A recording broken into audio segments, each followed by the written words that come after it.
The streets of Ravenwood stretched out in an eerie hush, the kind of stillness that blankets a town when the world has turned in for the night. Beneath the faint, flickering glow of streetlights, Senator Diana Carter maneuvered her sleek black sedan through the winding, deserted roads. The hum of the engine was her only companion, a quiet counterpoint to the whirlwind of thoughts swirling in her mind. She'd just come from a grueling community meeting, one steeped in raw emotion and sharp division, hours spent debating police reforms, accountability, and the fragile threads of trust between the people and those sworn to protect them. Exhaustion tugged at her, but her resolve burned brighter than ever, a steady flame forged by years of fighting for justice. As she guided her car onto a secluded stretch of road flanked by towering oaks, their gnarled branches casting long, skeletal shadows, she felt a sudden twinge in instinct, a whisper of unease prickling at the nape of her neck. In the rearview mirror, a pair of headlights blinked into existence, faint at first, like distant stars piercing the dark. Diana dismissed it as nothing more than a late-night traveler, someone else winding their way home after a long day. But as she turned one corner, then another, the lights remained a persistent shadow trailing her every move. Her grip on the steering wheel tightened, her knuckles paling under the strain. Her pulse quickened, a subtle drumbeat of adrenaline threading through her veins. The road was empty, desolate, the kind of quiet that amplifies every sound, every suspicion. This wasn't coincidence anymore. It felt deliberate, intentional. She drew a slow, measured breath, willing herself to stay calm. Diana Carter wasn't the type to crumble under pressure. She'd faced down worse than this. But the growing knot in her stomach was impossible to ignore. Then, without warning, the headlights behind her erupted into a dizzying dance of red and blue, the strobing lights slicing through the night like a jagged blade. The reflection bounced off her mirrors, flooding the car with their accusing glare. Her heart sank, a heavy stone dropping into the pit of her chest. A police car. She eased her sedan to the shoulder, the tires crunching against gravel as she switched off the engine. Sitting there, waiting, she straightened her posture, her hands resting lightly in her lap. A quiet resolve settled over her, a shield against whatever was coming. Diana was no stranger to confrontation. She'd built her career on it, but this felt different. An intrusion that bristled with something darker, something personal. From the patrol car, Officer Karen White emerged, her boots striking the pavement with a deliberate rhythm. The beam of her flashlight cut through the darkness like a searchlight, illuminating her path as she approached Diana's window. Her face was a mask, unreadable, but her squared shoulders and clipped stride radiated authority and something more, a hostility that simmered just beneath the surface. Moments earlier, inside her patrol car, Karen had flicked on her radio, her voice low and edged with disdain. "Got an out-of-state plate here," she'd muttered to a colleague, her eyes narrowing as she studied Diana's sedan, suspicious looking. "These people think they can roll through here like they own the place." The crackling response from the other end was faint, but it was enough to widen the smirk tugging at Karen's lips. She hung up, already certain she was about to catch someone in the act, her confidence bolstered by the badge gleaming on her chest. Now, standing beside Diana's car, Karen rapped her knuckles sharply against the glass, the sound jarring in the stillness. Diana lowered the window with a calm, deliberate motion, meeting the officer's gaze head-on. Karen's eyes were cold, assessing, her flashlight hovering like an unspoken threat. "License and registration," she barked, her tone stripped of any warmth, any hint of courtesy. Diana reached for her documents, her movements slow and precise, every gesture a quiet assertion of control. "Good evening, officer," she said evenly. "May I ask what this is about?" Karen's response was swift, her voice flat but laced with accusation. "You were swerving." It was a lie, and they both knew it. Diana's driving had been steady, unerring. "I don't believe I was," Diana replied, her tone firm as she handed over her paperwork. "But if there's a concern, I'll cooperate fully." Karen snatched the documents, her eyes narrowing as she scanned them, the flashlight casting harsh shadows across her face. "Out-of-state plates," she said, her lips curling into a faint sneer. "What brings you to Ravenwood?" Diana held her gaze unruffled. "I'm here on official business." Karen's sneer deepened, her skepticism palpable. "Official business? What kind of business has you speeding through our town?" Diana's voice remained steady, a calm counterpoint to Karen's rising agitation. "I wasn't speeding, officer. And as I said, I'm here on work related to the community."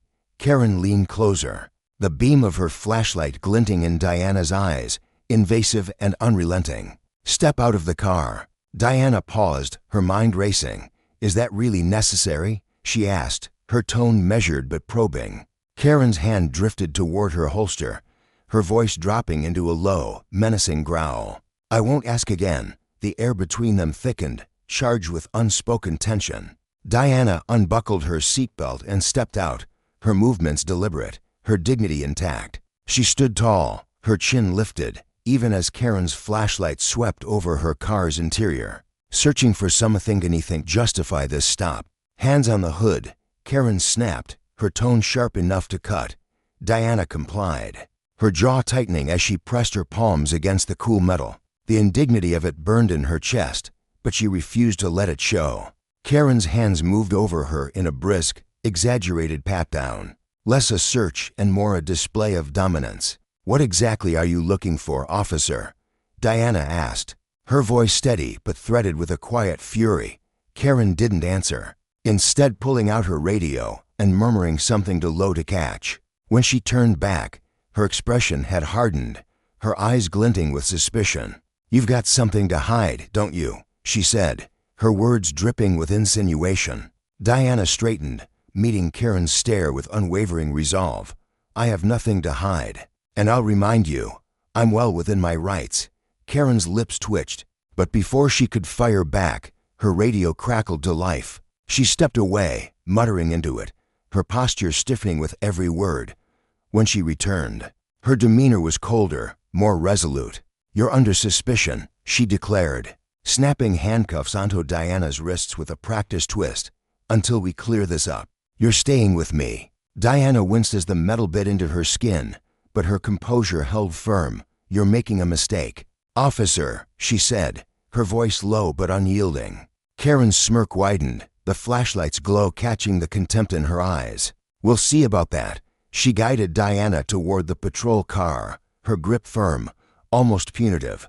The streets of Ravenwood stood silent, their stillness a stark witness to a moment that was anything but ordinary. The cuffs clicked shut with a hollow, metallic echo, a sound that seemed to hang in the air, heavy with consequence. Diana stood taller despite the humiliation, her gaze locked on Karen's, a silent challenge in her eyes. "You're making a serious mistake," she repeated, her tone steady as steel. Karen's smirk deepened, her confidence unshaken. "I don't think so. People like you think you're above the law." Diana's response was calm, deliberate, cutting through the night like a blade. "I haven't broken any laws. And if you believe I have, I'd like to see the evidence." Karen's voice sharpened, her patience fraying. "Your attitude is evidence enough." "Hands on the hood, no." Diana complied again, the cuffs chafing against her wrists. But her spirit remained unbroken. "This isn't how justice works, officer," she said, her words a quiet indictment. "You're overstepping." Karen ignored her, her movements rough as she patted Diana down again, her flashlight darting into the car's interior. "Where's the recording equipment?" she sneered. "Out of state, claiming official business sounds convenient." Diana tilted her head slightly, her voice cool and pointed. "If this is how you treat every driver, officer, I'm surprised you haven't faced consequences yet." Karen's eyes flashed, her grip tightening. "You watch your mouth. I decide how things go here, not you." The tension simmered, a volatile undercurrent ready to boil over. Then, from the shadows, a faint sound broke the silence. Footsteps, slow and cautious.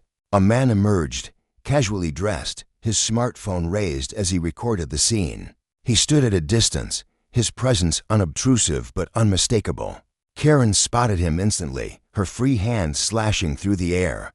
"Hey, step back," she barked, her voice a whip crack in the night. The man didn't flinch, his tone defiant yet calm.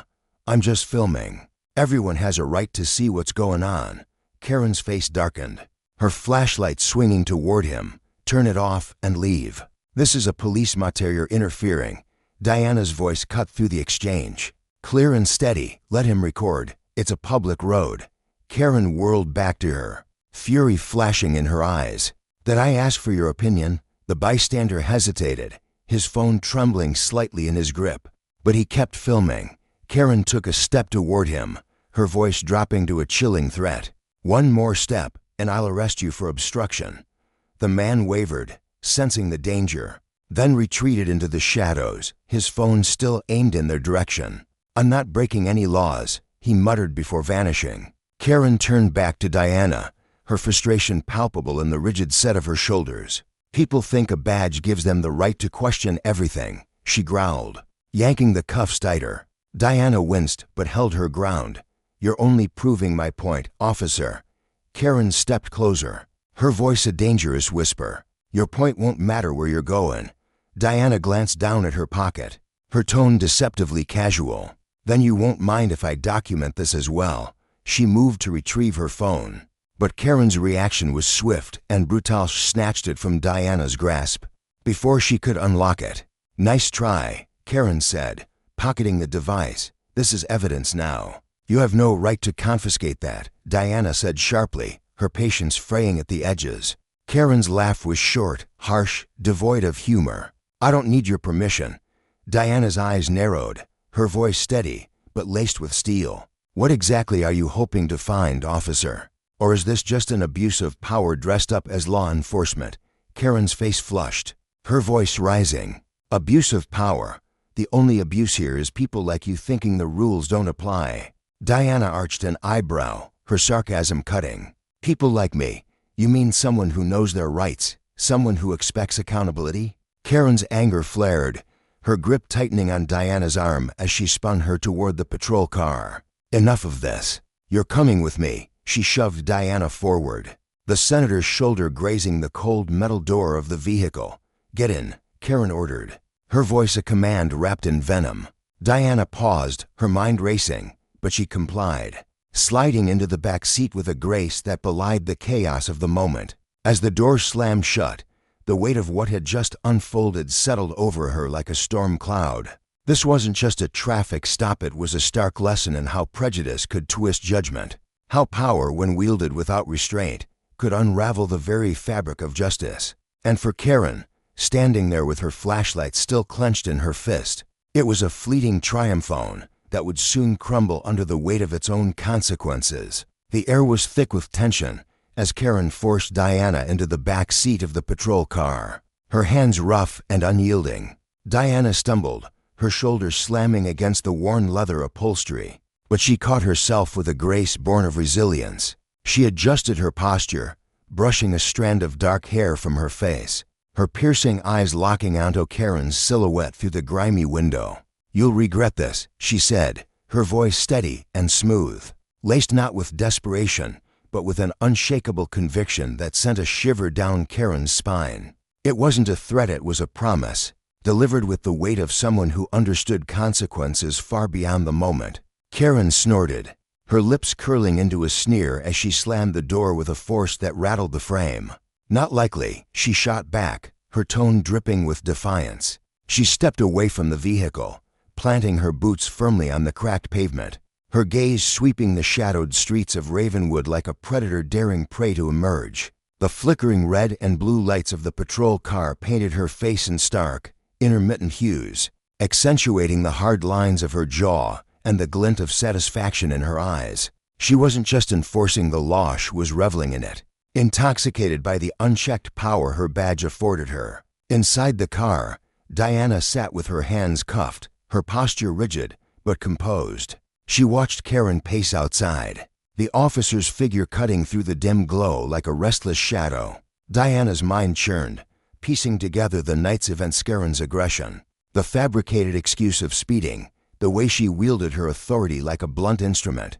It was personal for Karen, Diana realized, a twisted game of dominance dressed up as justice. Her calm exterior masked a storm of indignation, her thoughts racing toward the inevitable fallout. She knew the scales of justice tipped unevenly here, but she also knew they could be forced back into balance. Karen yanked open the driver's door and slid inside, her movements sharp and deliberate. Her knuckles whitened as she gripped the steering wheel, her jaw clenched so tightly it seemed her teeth might crack. "Let's see how you like answering questions for a change," she muttered, her voice low but cutting. Meant to sting, she flicked her eyes to the rearview mirror, catching Diana's unflinching stare. The senator leaned forward slightly, her cuffs clinking softly against the seat. "You're building a case against me out of your own assumptions," she said, her tone measured yet sharp as a blade. "That reveals far more about your character than mine." Karen's eyes narrowed, a flash of cold fury igniting in them. "You don't know me," she snapped, her voice a jagged edge. Diana tilted her head, a faint, knowing smile tugging at her lips. "Don't I? Every move you've made tonight screams who you are." The silence that followed was suffocating, a battlefield of unspoken resentment. Karen's grip on the wheel tightened until her knuckles blanched, and with a sudden jerk, she floored the accelerator. The patrol car surged onto the main road, tires screeching against asphalt, as if she could outrun the truth Diana had laid bare. Beyond the car's tinted windows, a figure emerged from the shadows, a man who'd been filming the encounter, his phone trembling slightly in his hands. His breath fogged in the chilly night air as he tracked the vehicle's retreat. The taillights fading into the distance, he lowered the device, his expression a mix of disbelief and determination. What he'd captured wasn't just a moment, it was a spark, one that would soon ignite the quiet town of Ravenwood into a roaring blaze of controversy. Days earlier, the seeds of that fire had been sown. A grainy video had surfaced online. Shaky footage of Officer Karen White looming over a young Latino man beside his rusted pickup truck. The man stood frozen, hands raised in a hesitant plea for peace, his wide eyes darting between Karen and the empty street. "You didn't stop at the sign," Karen barked, her voice slicing through the night, amplified by the phone's tinny speaker. "I swear, officer, I stopped," he stammered, his words tumbling over each other in a rush of panic. Karen stepped closer, cutting him off. "Don't argue with me," she hissed, her hand hovering near her holster, a silent threat that made the man flinch. In the background, a bystander's voice muttered, "She's always like this," a weary observation lost to the wind, but preserved in the recording. The clip ended abruptly, but its echo reverberated far beyond that lonely intersection. Within hours, it spread like wildfire across social media, each share amplifying the outrage. Comments flooded in, some furious, others resigned. "Typical Karen White," one read. "She's been pulling this crap for years, she still got a badge," another demanded. The video wasn't just a snapshot of one night, it was a mirror held up to Ravenwood, reflecting a pattern of abuse that had festered too long. At the Ravenwood Police Department, the air buzzed with unease as Karen strode in, her heavy boots thudding against the linoleum floor. Her face was a mask of stone, but her eyes betrayed a flicker of defiance as she felt the weight of her colleagues' stares. Officer Mike Daniels, a grizzled veteran with silver streaking his hair, waved her over to his cluttered desk. He leaned back in his chair, the springs creaking under his weight, and nodded at the computer screen. "You seen this yet?" he asked, his voice gruff but tinged with concern. Karen frowned, crossing her arms. "Seen what?" Daniels swiveled the monitor toward her, revealing the now viral video of her stop with the young man.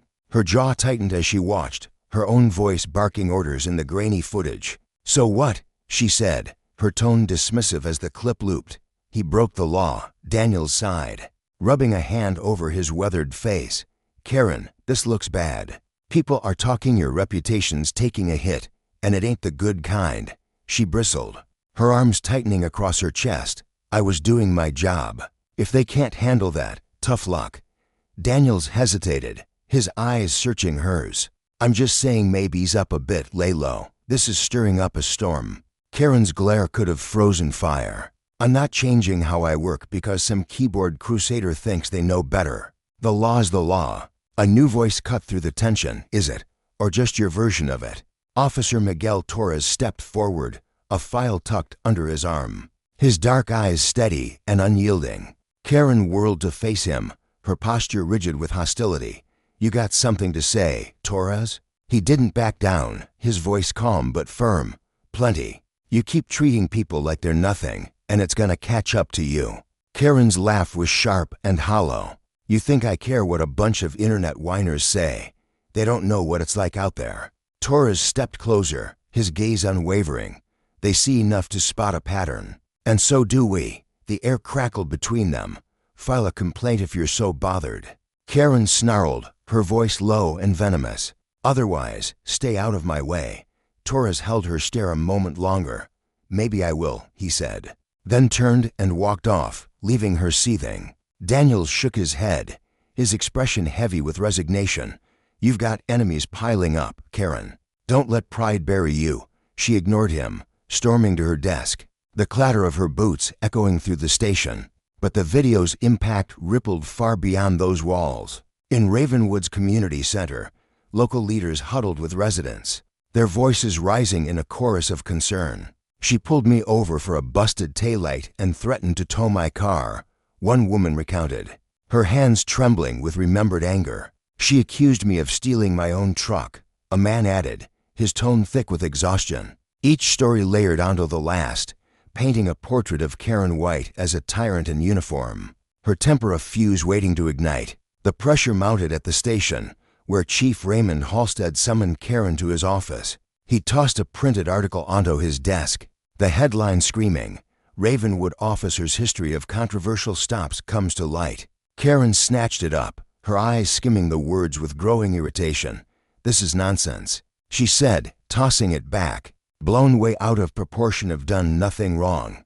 Halstead's voice hardened, his patience fraying. That's not how the public sees it. They're calling for your badge. You need to get ahead of this. Karen leaned forward, her defiance palpable. I followed procedure every time. If they want a villain, that's on them. His expression darkened. Don't act like you're untouchable, Karen. The department can't take another scandal. She smirked, a bitter edge to it. Then maybe they should back me instead of caving to the mob. Halstead's stare was icy. This isn't a game. You're on a tightrope and expect me to catch you if you fall. She stood, her posture unyielding, and left his office, the murmurs of her colleagues trailing her like ghosts. That night, alone in her dimly lit apartment, Karen scrolled through her phone, ignoring the barrage of alerts. The comments under the video were relentless. Fire her. She's a disgrace. This is why we don't trust cops. She tossed the device onto the couch, muttering, they don't know a damn thing. It buzzed again. Daniel's warning. Don't say I didn't tell you. She stared at the screen, then deleted it, her fingers trembling with suppressed rage. Back at the station, under the harsh glow of fluorescent lights, Karen led Senator Diana Carter inside, her grip on the senator's arm bruisingly tight. Diana's hands were cuffed, but her chin was high, her dignity unshaken despite the smirks and whispers from the officers. Got another one, White? Someone jeered from the back, drawing chuckles. Karen's smirk widened. Yep, caught her cruising with out-of-state plates. Thought she could speed through town. Diana didn't flinch. Speeding, is that what we're calling this? Her voice was cool, a challenge wrapped in composure. Karen ignored her, shoving her into a chair in the booking area. Sit tight, she barked, then strode off, laughing with a knot of officers. Miguel Torres watched from a distance, his brow furrowing. Something gnawed at him, the senator's calm, Karen's bravado. He glanced at Diana, then at the desk where her belongings were being processed. Her ID caught his eye, Senator Diana Carter. His pulse quickened as he typed her name into the system. The screen lit up State Judiciary Committee. Damn, he whispered, his mind racing with the implications. Outside, a crowd gathered, phones aloft, their shouts piercing the night. Why's she being held? This is wrong. Karen rolled her eyes at the window. Here comes the circus, she sneered, but Torres approached, holding Diana's profile. Karen, we've got a problem, he said, handing her the paper. She scanned it, her smirk vanishing as the weight of her actions crashed down. Ravenwood was awakening, its people no longer silent. Karen's reign of unchecked power was crumbling, a lesson in justice and consequence unfolding in real time. The badge she wielded as a weapon was now a spotlight, exposing the cost of her arrogancy and the system that had let it fester. In the dimly lit confines of the Ravenwood police station, the air crackled with tension as Officer Torres squared his shoulders, his voice steady but laced with conviction. This isn't a mistake, and you know it, he declared, locking eyes with Senator Karen White, a woman whose presence commanded both respect and unease. Her fingers tightened around the crumpled report in her hand. the edges bending under the pressure as her jaw clenched so hard it seemed her teeth might crack. She hadn't expected this confrontation here, not now. She didn't tell me who she was. Karen muttered through gritted teeth, her voice low but sharp, like a blade barely sheathed. Torres didn't flinch. Did you even ask? He fired back, his tone rising, cutting through the stale air of the room. Karen's glare could have melted steel, her dark eyes narrowing as she hissed.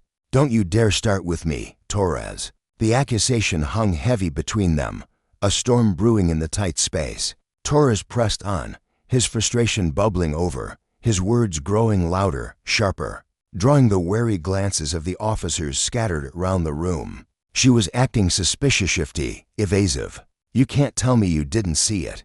Karen's lips parted, ready to snap back, but he didn't give her the chance. You pulled her over for no reason, didn't you? Admit it. His voice boomed now, echoing off the chipped paint of the station walls. Karen's face flushed with fury, her breath quickening as she leaned in close. Her voice a venomous whisper. Back off, Torres, now. The room seemed to shrink under the weight of their standoff. The other officers shifting uncomfortably in their boots, their eyes darting between the two. One of them, Daniel's a lanky man with a perpetually nervous twitch in his left hand, stepped forward, his palms raised as if trying to hold back the tide. Torres, let it go, he urged, his voice softer, almost pleading. Karen knows what she's doing. She's got this under control. Torres whirled on him, his brow furrowing, his chest heaving with barely contained outrage. Does she, or are we just supposed to sweep it under the rug every time she steps over the line? Daniels flinched, his hands dropping slightly, his resolve wavering. Hey, no one's saying we're covering for her. He stammered, but you're pushing this too far. You're out of line. Before Torres could retort, a new voice sliced through the thickening tension, sharp and unwavering, like a blade cutting through fog. No, he's not. All heads swiveled toward the Sorcidiana Carter, a woman whose poise remained unshaken despite the cold metal cuffs biting into her wrists. She stood tall, her chin lifted, her dark hair falling in loose waves around her shoulders, framing a face that betrayed no fear. The room fell silent, every pair of eyes locked on her, captivated by the quiet strength radiating from her. This isn't the first time something like this has happened, is it? She said, her words deliberate, each one landing like a stone in still water, sending ripples through the uneasy crowd. Karen took a step toward her, her face a storm of anger and something deeper, panic, perhaps, flickering in her eyes. Her fists clenched at her sides, knuckles whitening as she struggled to keep her composure. Sit down, Diana, she barked, her voice trembling with barely restrained fury. But Diana didn't budge, her gaze steady, piercing. What's the matter, Officer White? She asked, her tone cool, almost mocking. Afraid the truth might slip out? Afraid someone might finally see what's been going on under your watch? Karen's breath hitched, her fists tightening further, but before she could lash out, the heavy thud of boots on tile announced a new presence. Chief Raymond Halstead stormed into the room, his broad frame filling the doorway, his gray eyes sweeping over the chaos with a mixture of exasperation and authority. What the hell is going on here? He demanded, his voice a deep rumble that silenced the bickering instantly. Torres didn't hesitate, stepping forward with purpose, his finger jabbing toward Diana. Chief, we've got a serious problem. This woman, he gestured sharply at her, is Senator Diana Carter. She was arrested without cause. Halstead's gaze darted between Torres, Diana, and Karen, his jaw tightening as the weight of the situation settled over him. Is this true? He asked, his tone clipped, his eyes boring into Karen. She faltered, her defiance flickering like a candle in the wind. She was speeding, she said, but the words sounded hollow, even to her own ears. Diana's voice cut in, smooth and laced with biting sarcasm. Or maybe it was my out-of-state plates. Or, what was it your officer said? My attitude. She tilted her head slightly, her lips curling into a faint, defiant smile. Halstead's face darkened, his patience fraying. White, in my office.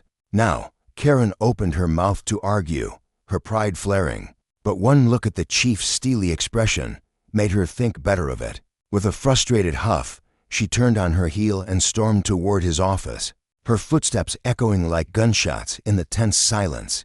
Inside the cramped, dimly lit office, Karen paced like a caged animal, her boots scuffing the worn linoleum as Halstead flipped through Diana's file. His fingers drummed against the desk, the sound a steady, ominous beat. "This is a PR nightmare waiting to explode," he said at last, slamming the folder down with a force that made the pens on his desk rattle. "She didn't tell me who she was," Karen shot back, her voice rising, desperation creeping in. Halstead's eyes snapped up to meet hers, cold and unyielding. "Did you ask?" he countered, his words a mirror of Torres's earlier accusation. Karen faltered, her hands balling into fists at her sides. "I know, but—" "No buts," Halstead cut her off, his voice dropping to a chilling calm. "You had no business escalating this. Do you have any idea what you've done? You arrested a sitting senator, Karen. This isn't some petty traffic stop that'll blow over." She crossed her arms, her chin jutting out defiantly, though doubt gnawed at the edges of her resolve. She was acting suspicious, she insisted, but the words sounded weaker now, less certain. Halstead's patience snapped. "Cut the crap," he growled, leaning forward, his hands gripping the edge of his desk. "You've been pushing boundaries for years, bending rules, flexing power, and now it's blowing up in our faces. This isn't just about you anymore. It's about this entire department. We're under a microscope because of you." Outside, the air buzzed with restless energy as Torres approached Diana, his hands steady as he unlocked her cuffs. The metal clinked softly as it fell away, and he met her gaze with a quiet sincerity. "I'm sorry about all of this," he said, his voice low, almost a whisper. Diana studied him for a moment, her expression unreadable, a storm of emotions swirling beneath her calm exterior. "Don't apologize for her mistakes," she replied, her tone firm but not unkind. "But thank you for doing what's right." Torres nodded, a flicker of pride strengthening his stance as the distant sound of shouts and murmurs grew louder. Beyond the station's walls, Halstead emerged from his office, his face etched with grim determination. "White, you're suspended until further notice," he announced, his voice carrying across the room. Karen's head whipped toward him, disbelief flashing in her eyes. "You can't be serious," she sputtered, her voice cracking. "I am," Halstead said, his tone unyielding. "Hand over your badge and gun." For a moment, she stood frozen, her chest heaving, her pride warring with the inevitable. Then, with a furious snarl, she ripped her badge from her belt and slammed it onto his desk, followed by her gun, the metal clattering loudly. She stormed out, her anger a palpable force, leaving the gathered officers exchanging uneasy glances in her wake. Diana rose to her feet, her presence commanding despite the chaos around her. "Chief Halstead," she said, her voice steady, resonant with quiet power. "You've got a bigger problem than me, and it's not going to vanish just because you suspend one officer." Halstead's jaw tightened, but he held his tongue, the weight of her words sinking in as the station doors burst open with a thunderous crash. Samuel Carter strode in, his tall frame radiating authority, his tailored coat billowing slightly with the force of his entrance. His sharp eyes scanned the room, cutting through the haze of tension until they landed on Halstead, who stood rigid by the front desk, flanked by two nervous officers. "Chief Halstead," Samuel said, his voice a blade of ice, "where is my wife?" Halstead straightened, his expression guarded but tinged with unease. "Mr. Carter, this isn't the place." Samuel didn't let him finish, stepping closer, his presence overwhelming. "Don't patronize me. My wife, Senator Diana Carter, was brought here under false pretenses. I want to see her now." Halstead gestured for the other officers to scatter, waiting until they were out of earshot before responding, his voice low and firm. "Mr. Carter, this is a police matter. We're handling it." Samuel's eyes blazed, his patience evaporating. "Handling it? By arresting her without cause and treating her like a criminal? That's what you call handling it?" Halstead sighed, his tone hardening. "This isn't the place for a debate. She's being released. You'll see her soon." "That's not good enough," Samuel snapped, his voice rising, filling the room. "I want an explanation why she was detained. What happened to Dan? I want it now." The air between them crackled, Halstead's authority clashing with Samuel's unrelenting resolve. After a tense pause, Halstead relented, his voice tight. Karen White made the arrest. There was a misunderstanding. Samuel's laugh was sharp, bitter. A misunderstanding, that's what you're calling this? A blatant abuse of power? Halstead's jaw clenched, his composure fraying. I've suspended her. We're dealing with it internally. That's not justice, Samuel shot back, his voice thunderous. That's damage control, and it's not going to fly. As their argument escalated, Torres approached. His steps cautious but determined, a flash drive clutched in his hand. Mr. Carter, he said, glancing warily at Halstead, there's something you need to see. Halstead's eyes flashed with warning. Torres, this isn't the time. But Samuel ignored him, his focus locking onto Torres. What is it? Torres hesitated, then handed over the drive, his voice steady. It's the Bodycam footage from the arrest. You deserve to know what happened. Halstead's voice sharpened. Torres, you're out of line. But Torres stood his ground, unflinching. Am I? This is a sitting senator. The public deserves the truth. So does her husband. Samuel wasted no time, pulling out his phone and connecting the drive. As the footage played, his face darkened. Karen's harsh tone, her baseless accusations, the rough grip on Diana's arm as she was shoved against the car. This is unacceptable, he said, his voice a low, dangerous growl. He turned to Halstead, his eyes blazing. If you think I'm letting this slide, you're dead wrong. Mr. Carter, Halstead began, but Samuel cut him off, his voice rising. No, you listen to me. This is going public, every second of this footage, every detail of your department's misconduct.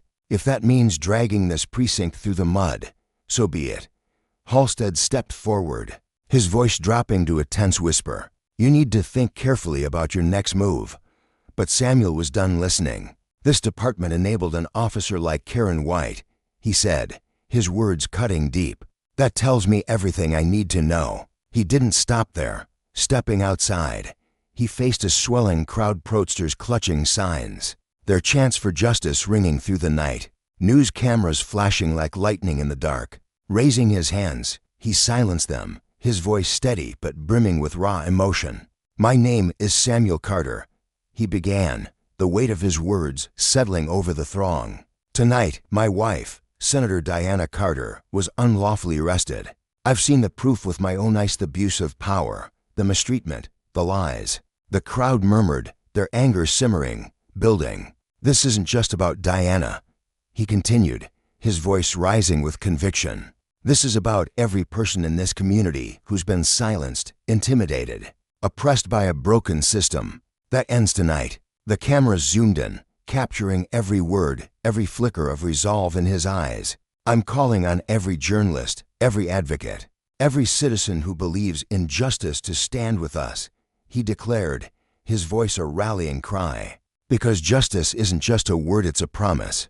And when those in power abuse it, the consequences must be swift and unrelenting. Ravenwood will learn that lesson, one way or another, as the crowd erupted. The lesson hung in the air, a warning etched in the night. Power unchecked breeds corruption, and justice, when provoked, demands its due. The night air trembled with the roar of the crowd, their voices rising and falling like waves crashing against the shore, spilling into the streets outside the police station. Their chants weren't just noisy, they were a demand, a collective heartbeat pulsing with defiance and hope. Inside, behind the smudged glass of a second-floor window, Chief Halstead stood motionless, his broad shoulders hunched as he watched the scene unfold below. The flickering streetlights cast jagged shadows across his face, deepening the lines etched by years of hard choices. His eyes, usually sharp and unyielding, now carried a heaviness, a storm brewing beneath their surface. Beside him, Karen White hovered like a restless shadow, her arms crossed tightly over her chest. She shifted her weight, her boots scuffing the worn linoleum floor, and muttered under her breath, "This is spiraling out of control." Halstead didn't turn to face her. His gaze stayed fixed on the swelling crowd, but his voice cut through the air like a blade, cold and deliberate. "It's been out of control for a while now, Karen, and you're the one who lit the match." His words hung there, sharp and accusing, each syllable dripping with the weight of unspoken consequences. Karen's head snapped toward him, her lips curling into a scoff that barely masked the flicker of unease in her eyes. "So what?" She shot back, her tone defiant but brittle. "We've handled worse than this. You're acting like it's the end of the world." Halstead finally turned, his stare piercing through her bravado. "Not like this," he said, his voice low and icy. "You didn't just cross a line you arrested a senator, Karen. This isn't some petty street bust we can sweep under the rug." Karen's jaw tightened, her teeth grinding as she fought to hold her ground. She wanted to argue, to fling back a retort that would shift the blame. But the truth gnawed at her, a sharp, bitter sting she couldn't ignore. She turned away, her hands balling into fists at her sides, and stared blankly at the wall, where peeling paint revealed the station's age and neglect. Silence stretched between them, thick and suffocating, as the distant cheers of the crowd seeped through the glass like a taunt. Meanwhile, down in the station's dimly lit lobby, Diana Carter stepped out of the holding area, her wrists still faintly red from the cuffs that had bound her hours earlier. The fluorescent lights buzzed overhead, casting a harsh glow on the cracked tiles beneath her feet. She moved with a quiet grace, her head held high despite the exhaustion tugging at her frame. Samuel, her husband, was already there, his tall figure cutting through the cluster of officers as he rushed to her side. His hands found hers, pulling her into an embrace that was both tender and fierce, as if he could shield her from the chaos still swirling around them. "Are you okay?" he murmured, his voice a soft rumble against her ear, laced with worry he couldn't hide. Diana leaned into him, her breath steadying as she replied, "I'm fine." Her tone was calm, almost unnervingly so, but beneath it lay a fire unyielding and resolute. "But this isn't over. Not by a long shot." Samuel's grip tightened, his dark eyes mirroring her determination. "I know," he said, his voice firm.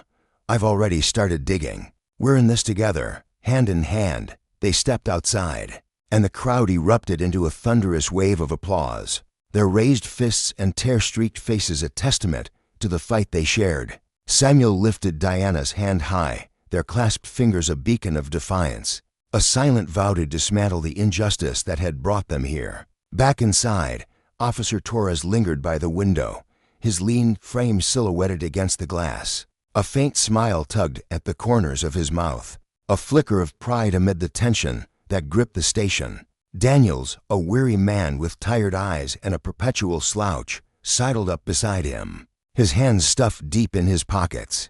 "You really went for it, didn't you?" Daniels said, his voice a mix of admiration and disbelief. Torres didn't shift his gaze from the crowd below, where banners waved like battle flags. "Someone had to," he replied simply, his tone steady, but carrying an edge of conviction. Daniels let out a long, weary sigh, scratching at the stubble on his chin. "Well, good luck, man. You're gonna need it more than any of us." Torres's smile faded slightly, but his resolve didn't waver. He knew the road ahead was treacherous, paved with risks he couldn't yet foresee, but the weight of doing nothing felt heavier still. In Chief Halstead's office, the air was thick with tension, the faint hum of the overhead fan doing little to ease the stifling heat.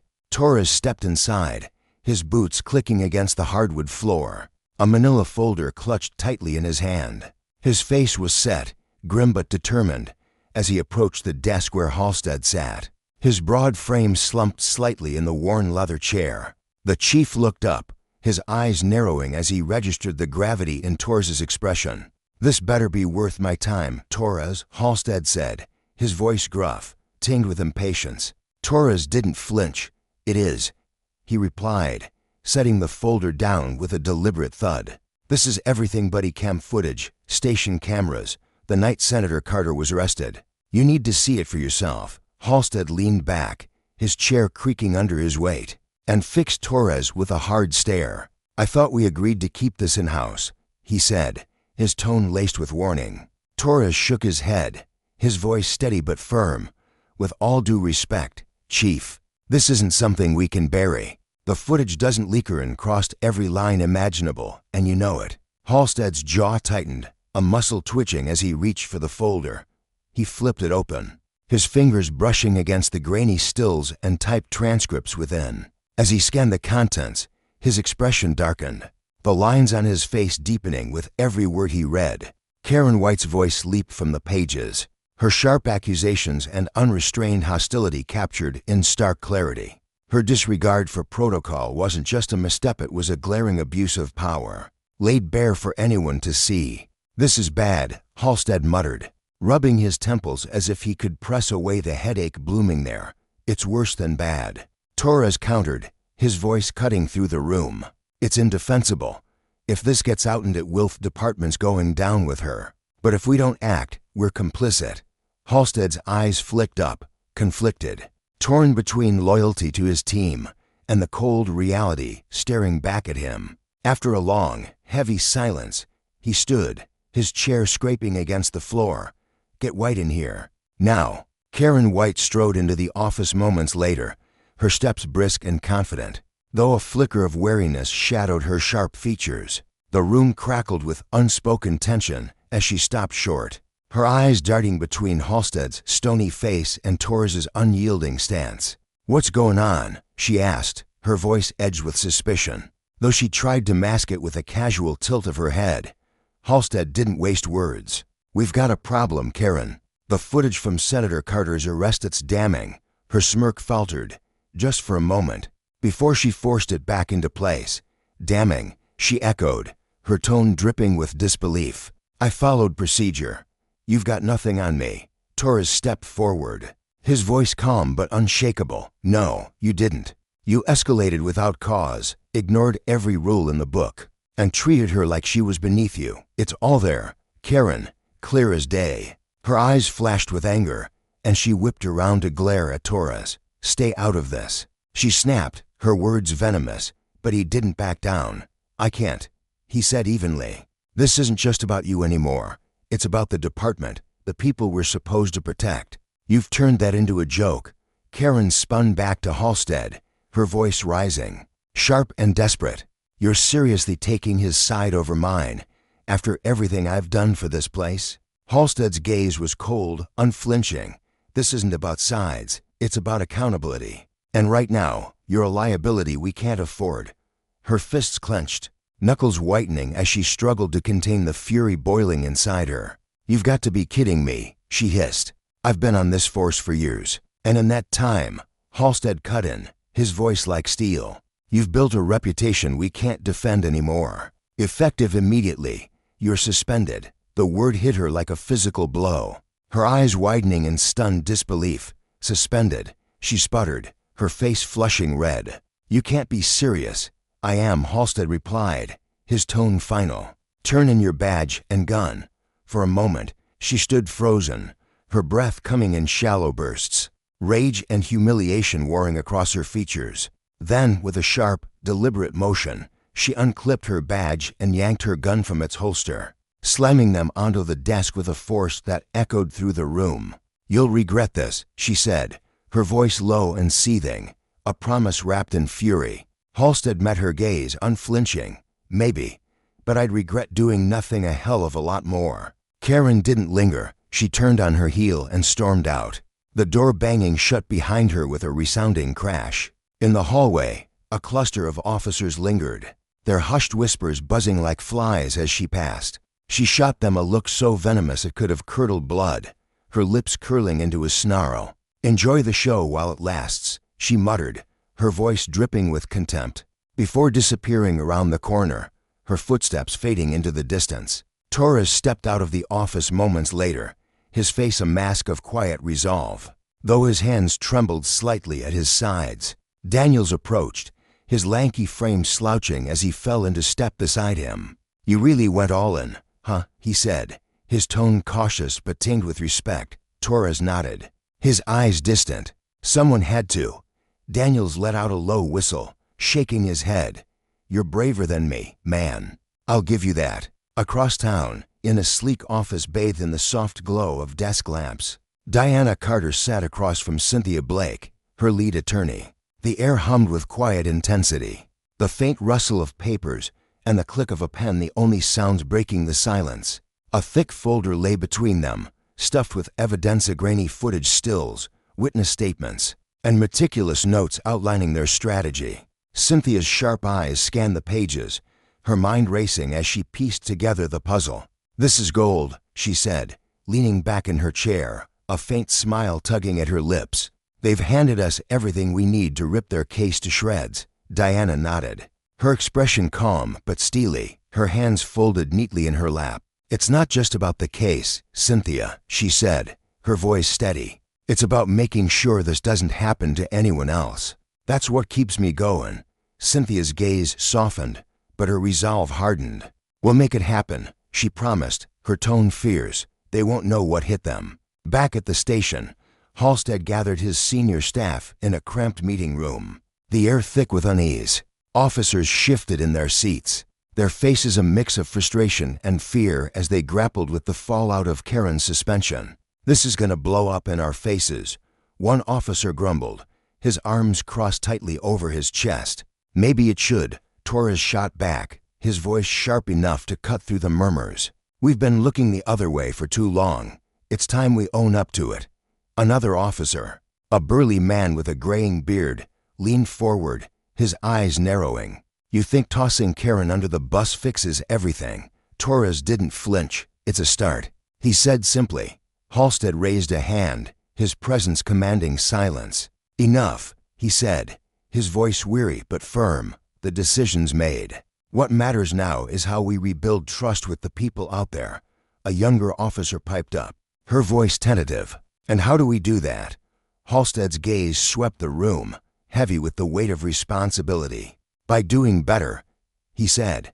"By holding ourselves to the standard we swore to uphold." Outside, the crowd swelled, their chants for justice reverberating through the night.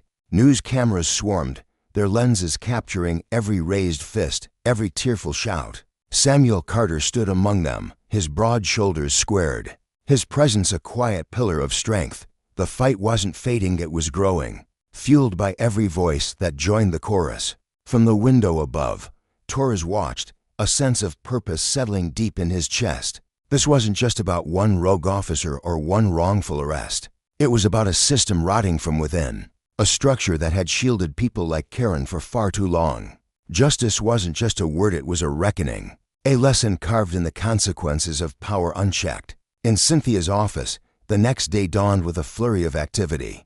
Her team pored over the department's records, unearthing a trail of buried truths. Reports tied to Karen's past stops were riddled with redactions, key details scrubbed clean. One file stood out, a complaint from a young man, barely 20, who'd accused Karen of slamming him against his car during a routine stop. His pleas ignored as she twisted his arm until he screamed. The case had been dismissed with a single, dismissive line, "Insufficient evidence."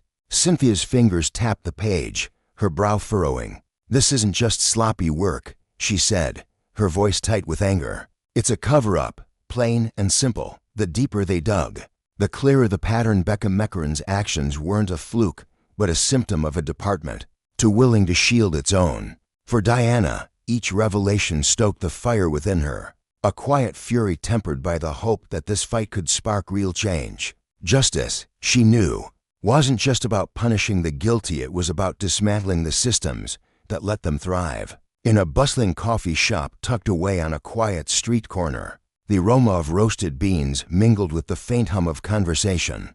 Diana sat across from Alex, a young Latino man whose hands gripped his coffee mug as though it were his only anchor. His knuckles whitened with every passing second, his dark eyes flickering nervously around the room. The viral video of his encounter with Officer Karen White had set the community ablaze with fury. And now here he was, face to face with someone who claimed she could help. "I didn't do anything wrong," he said, his voice trembling like a leaf caught in a storm. "I was just driving home, minding my own business, and Shesh treated me like I was some kind of monster." His shoulders hunched forward, the weight of humiliation pressing down on him as he relived the moment. The flashing lights in his rearview mirror, the sharp bark of Karen's voice, the cold metal of handcuffs biting into his wrists. Diana leaned in, her steady gaze locking with his. "I believe you," she said, her tone a soothing balm against his raw nerves. "And you don't have to carry this alone anymore. If you're willing to speak out, your story could tip the scales toward justice." Alex hesitated, his breath catching in his throat. The room seemed to close in around him. the clatter of cups and murmur of voices amplifying his fear. "What if they come after me?" he whispered, his eyes darting to the window as if expecting Karen herself to burst through the door. "What if this just makes everything worse?" Diana's expression softened, but her resolve remained ironclad. She reached across the table, not touching him, but offering a silent promise with her presence. "That's why we're in this together," she said. "You're not alone, Alex. The only way to dismantle a system that thrives on fear is to stand up to it together." A long silence stretched between them, heavy with the gravity of his choice. Then, slowly, Alex nodded, his jaw tightening with a flicker of newfound determination.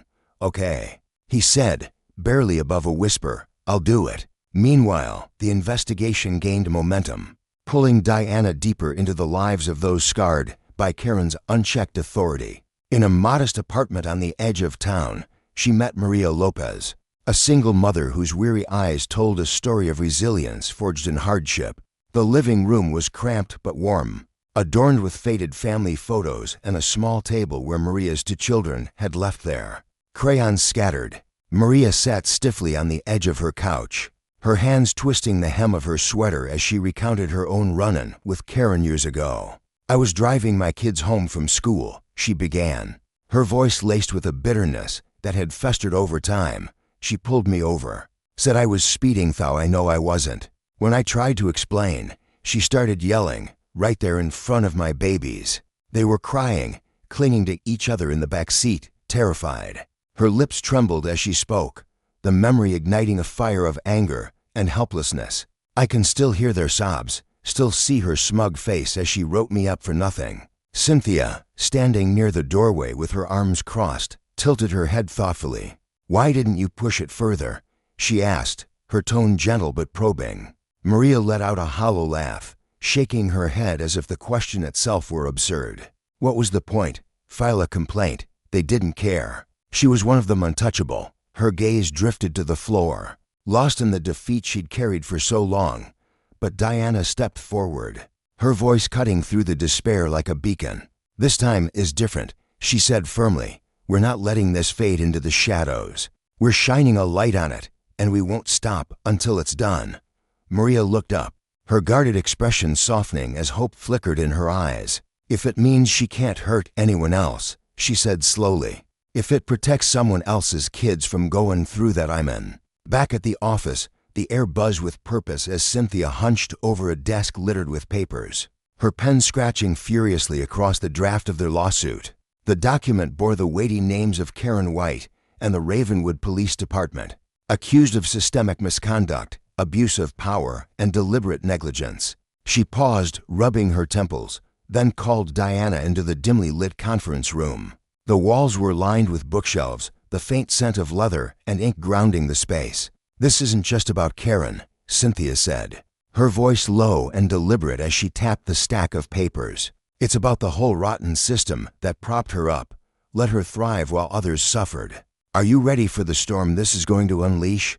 Diana stood by the window, gazing out at the city lights twinkling against the night sky. Her reflection stared back at her, a woman shaped by years of fighting for what was right. "I've been ready for this my entire life," she replied, her voice steady as steel. The next morning, the lawsuit hit the courts, and the news erupted like a thunderclap. Headlines screamed across the state. Senator Carter sues police department over wrongful arrest. The reaction was instantaneous. Activists hailed Diana as a champion of the oppressed, their voices rising in rallies and social media posts, while law enforcement officials stumbled over themselves to justify the department's actions. At a hastily arranged press conference, Ravenwood's mayor stood behind a podium, his tie slightly askew, promising a thorough review of the police force. But behind closed doors, the retaliation was swift and ruthless. The department's lawyers fired off motions to dismiss the case, citing technicalities and procedural missteps. Diana's inbox overflowed with anonymous threats, vague warnings of ruined reputations, and worse. Cynthia brushed them off with a flick of her wrist, forwarding the messages to the authorities. "Standard playbook," she said, her tone dripping with disdain. "They're trying to scare you into silence. Don't give them the satisfaction." Diana's lips curled into a faint, defiant smile. I won't. As the court date loomed, the legal team doubled down, their nights stretching into bleary-eyed marathons of preparation. Cynthia tracked down additional witnesses, including former officers who'd served alongside Karen. One, a grizzled veteran named Paul, spoke anonymously from the shadows of a dimly lit diner, his voice rough with years of cigarette smoke. She was aggressive and Nestle's so, he muttered, stirring his coffee with a shaky hand. Pushed people around because she could. Complaints, they got swept under the rug. She brought in arrests, got results, so the brass looked the other way. Another ex-officer, a younger woman named Jenna, fidgeted with her napkin as she confessed, I saw it too. She'd escalate things during a traffic stop into a shouting match just to flex her power. I should have said something, but I didn't. Her eyes glistened with regret, adding a layer of humanity to the case's growing tapestry. Late one night, the team gathered around a conference table strewn with coffee cups and legal pads. Cynthia paced, her energy electric despite the hour. Here's the plan, she said, her voice slicing through the fatigue. We're not just taking down Karen White. We're exposing her as a symptom of festering wound in a diseased system. Their own records will bury them. Ignored complaints, falsified reports, patterns of abuse stretching back years. The pressure was suffocating as media scrutiny intensified. Diana faced the cameras again and again, her message unwavering, on a popular news program. She sat under blinding studio lights, her posture unyielding as the anchor pressed her. This isn't about me, she said, her words ringing with conviction. It's about accountability. It's about making sure no one-out citizen, not an officer, stands above the law. When power is abused, the consequences must be faced, or justice means nothing. Her words struck a chord, igniting public support. Crowds swelled outside the courthouse. Their sign's justice for all. No more abuse bobbing above a sea of determined faces. Inside the Ravenwood Police Department, tension simmered. Officers huddled in break rooms, voices rising in heated debates. Some rallied behind Karen, insisting she was a scapegoat for a tough job. Others whispered relief that her reign might finally end.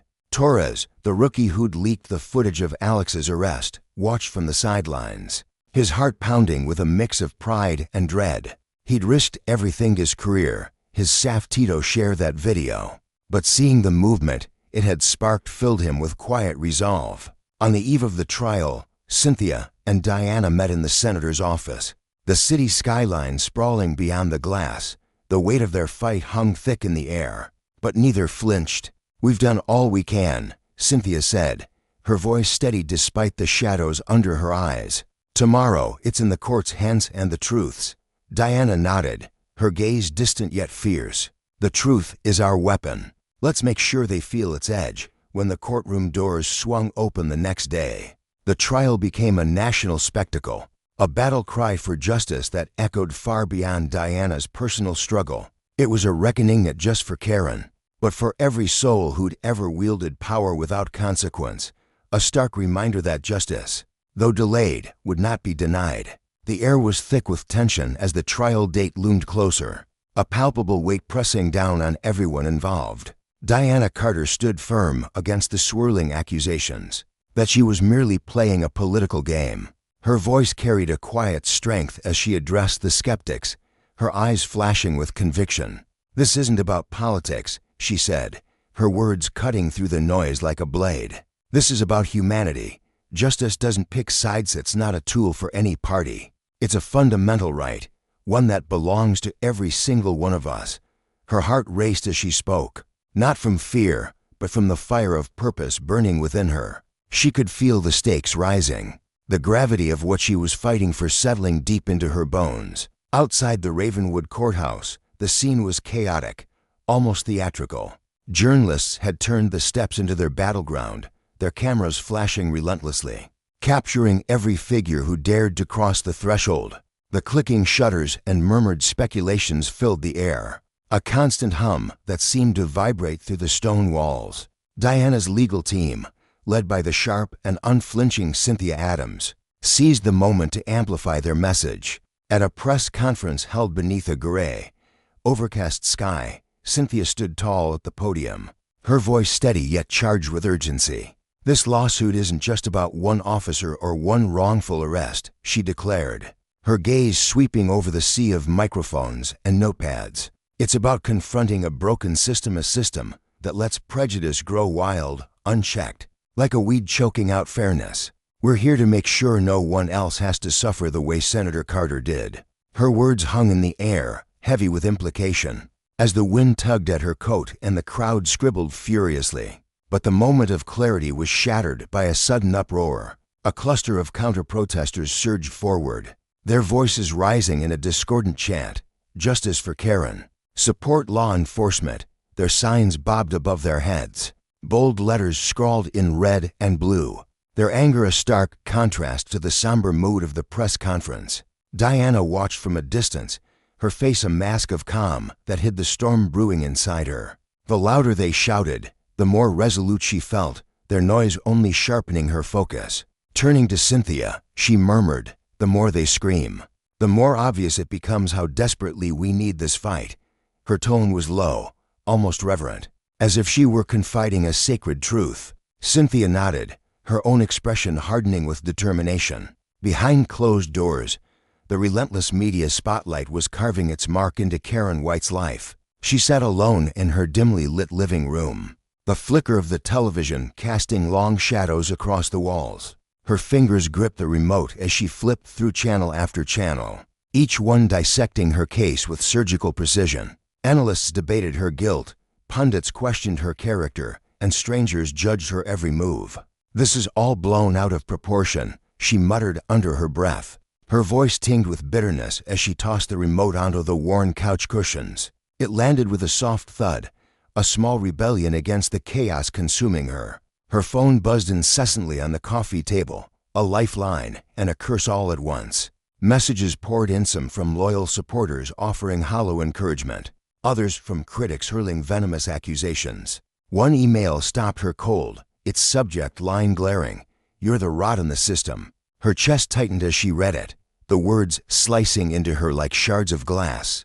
With a shaky hand, she flung the phone across the table, watching it skid to a stop as her breath hitched and her hands trembled uncontrollably. Meanwhile, the Ravenwood Police Department buckled under mounting public scrutiny.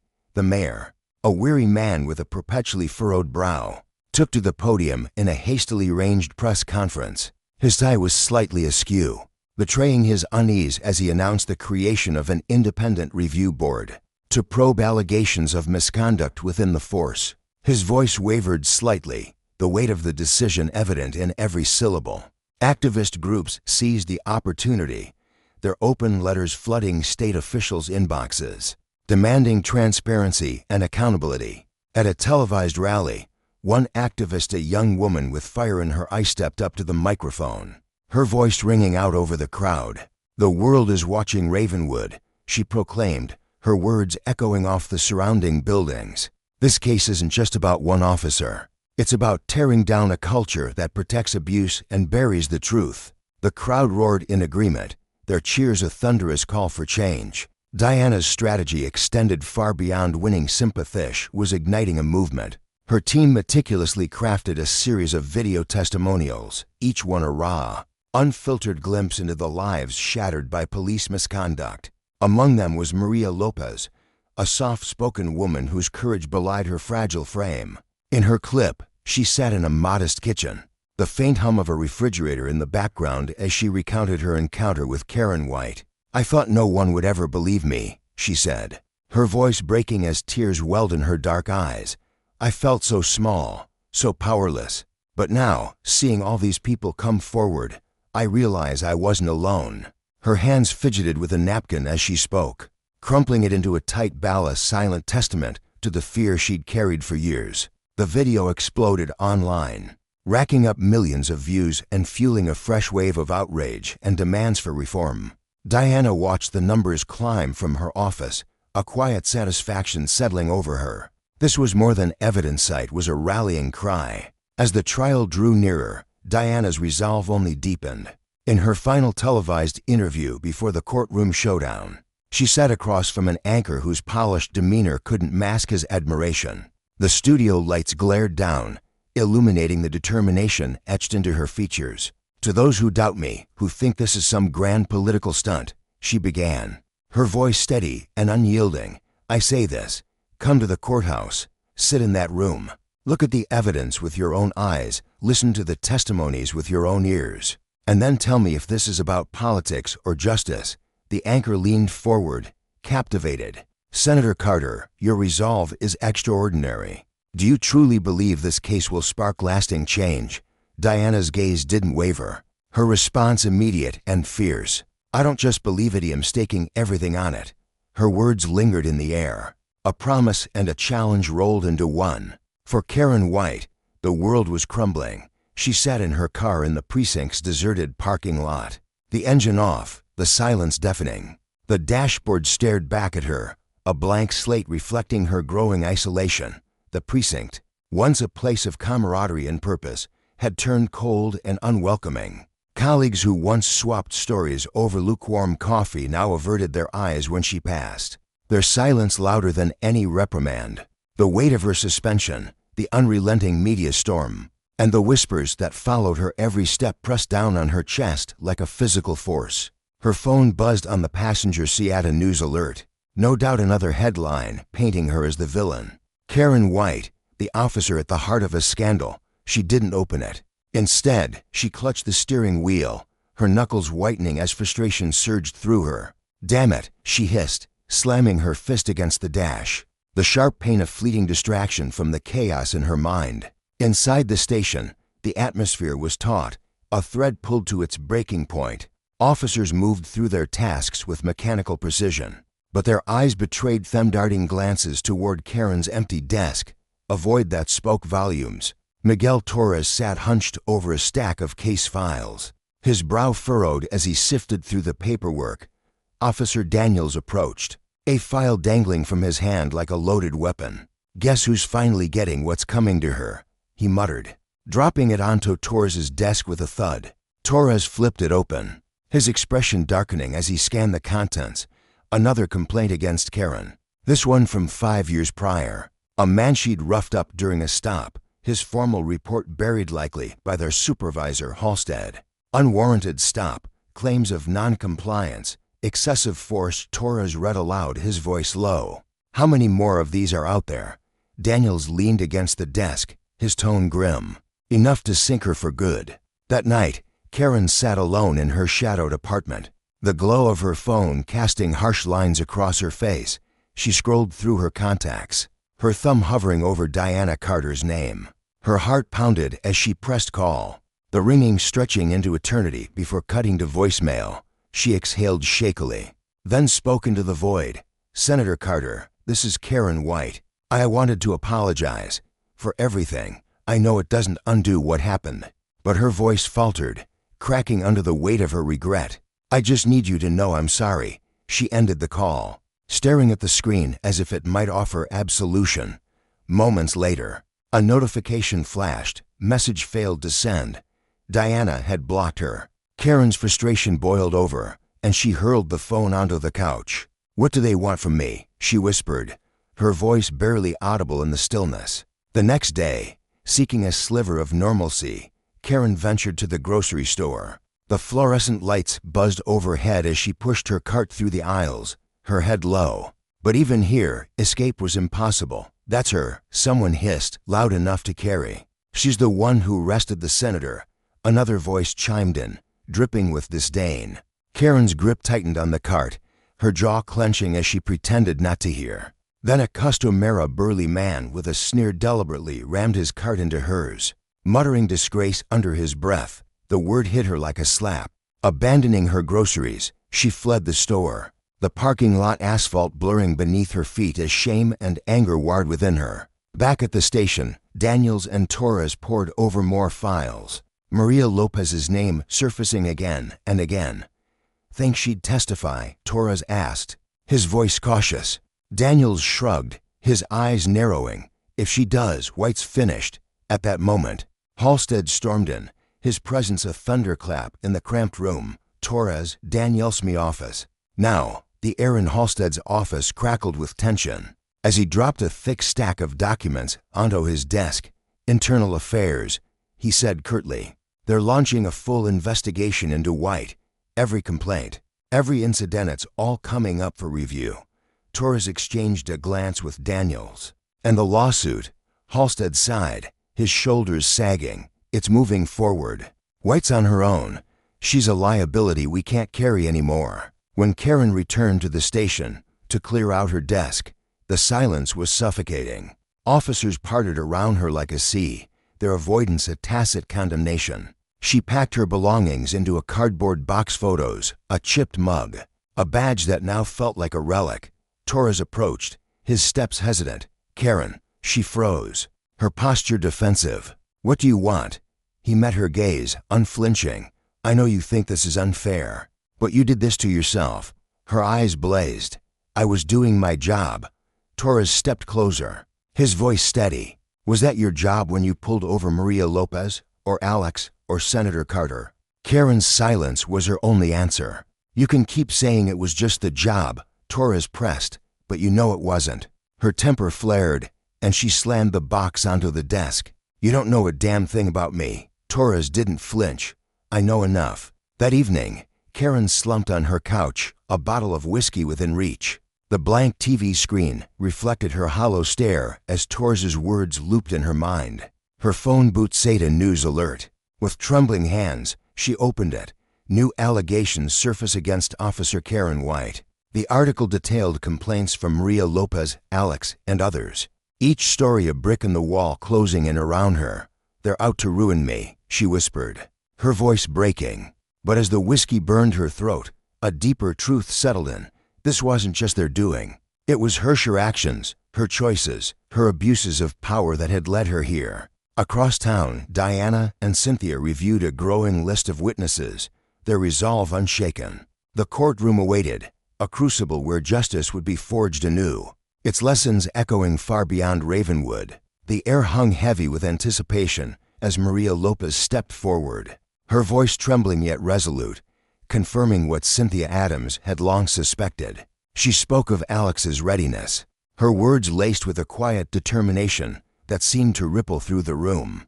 Beside her, Senator Diana Carter nodded slowly, her eyes wide with the dawning realization of the enormity of what they faced.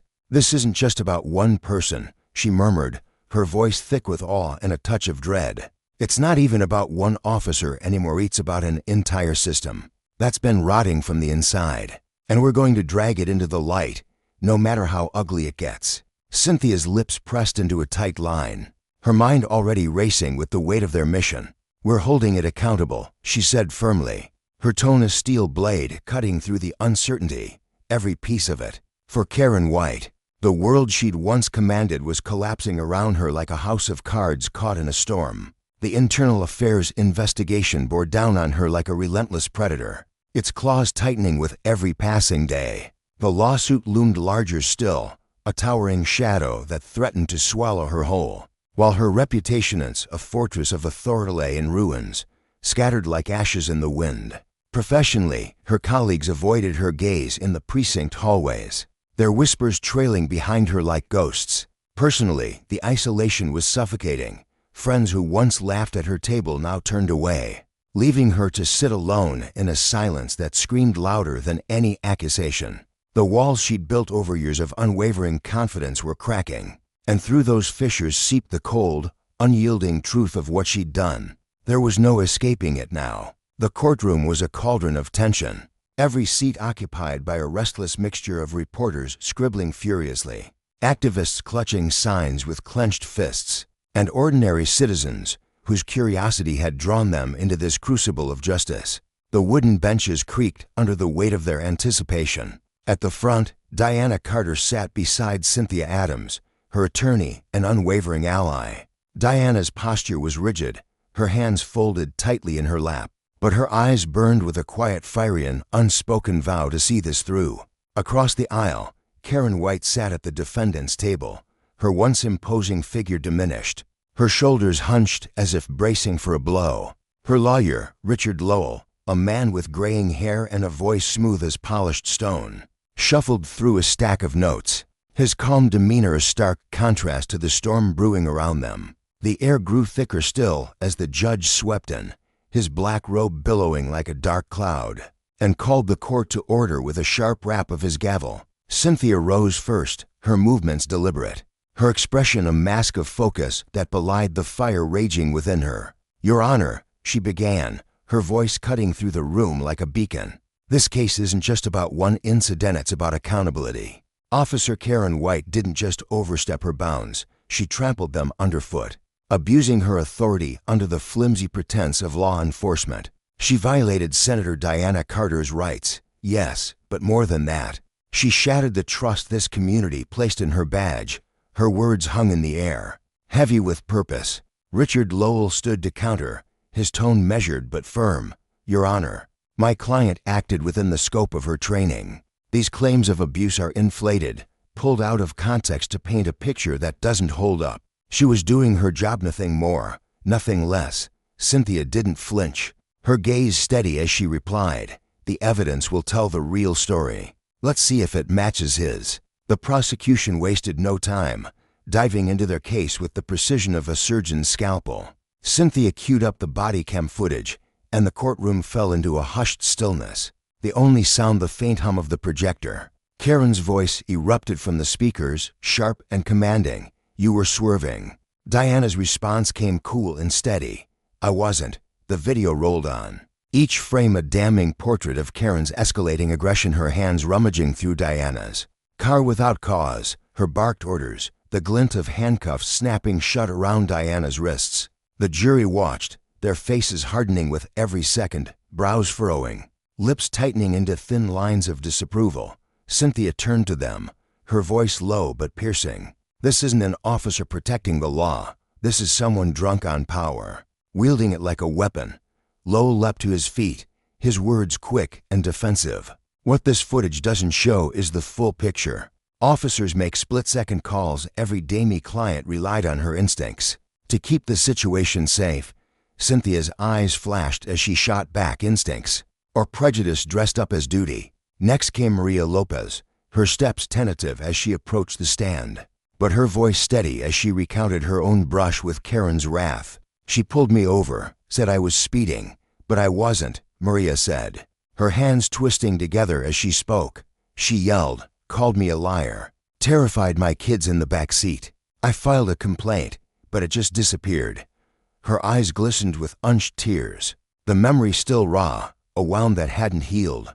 Lowell rose to challenge her, his tone smooth but probing. "Mrs. Lopez, isn't it true you've had traffic violations before?" Maria straightened, her chin lifting defiantly. "That doesn't justify how she treated me. It doesn't erase the fear in my children's eyes."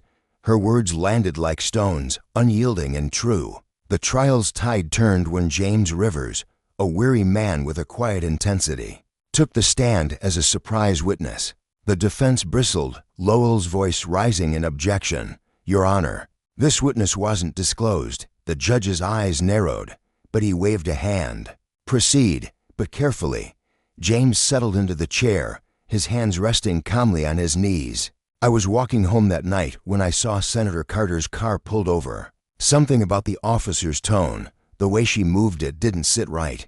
So I started recording." Cynthia played his video, and the courtroom watched as Karen shoved Diana against the patrol car, her voice dripping with contempt, her movements rough and unyielding. The jury's reactions were visceral, eyes widening, jaws clenching, a few shifting uncomfortably in their seats. Lowell tried to twist it. "Mr. Rivers, didn't you interfere with an officer's duties by filming?" James met his gaze evenly. "No, I kept my distance. I didn't interfere." Documented. When Karen herself took the stand, the room seemed to shrink under the weight of every eye fixed upon her. Lowell guided her gently, his questions a lifeline. "Officer White, can you explain that night?" Karen's hands gripped each other tightly, her knuckles white. Senator Carter's behavior raised red flags. "I followed protocol, just like I was trained. Bias, I don't see race or status. My job is to enforce the law." Her voice was steady, rehearsed, but a faint tremor betrayed her. Cynthia rose for the cross-examination, her presence commanding as she closed the distance. "Officer White, you say you followed protocol. Is that what we saw?" Yelling, handcuffing without cause, dismissing her every word. Karen shifted, her composure fraying. She was uncooperative. Cynthia's voice sharpened, a blade honed to cut deep.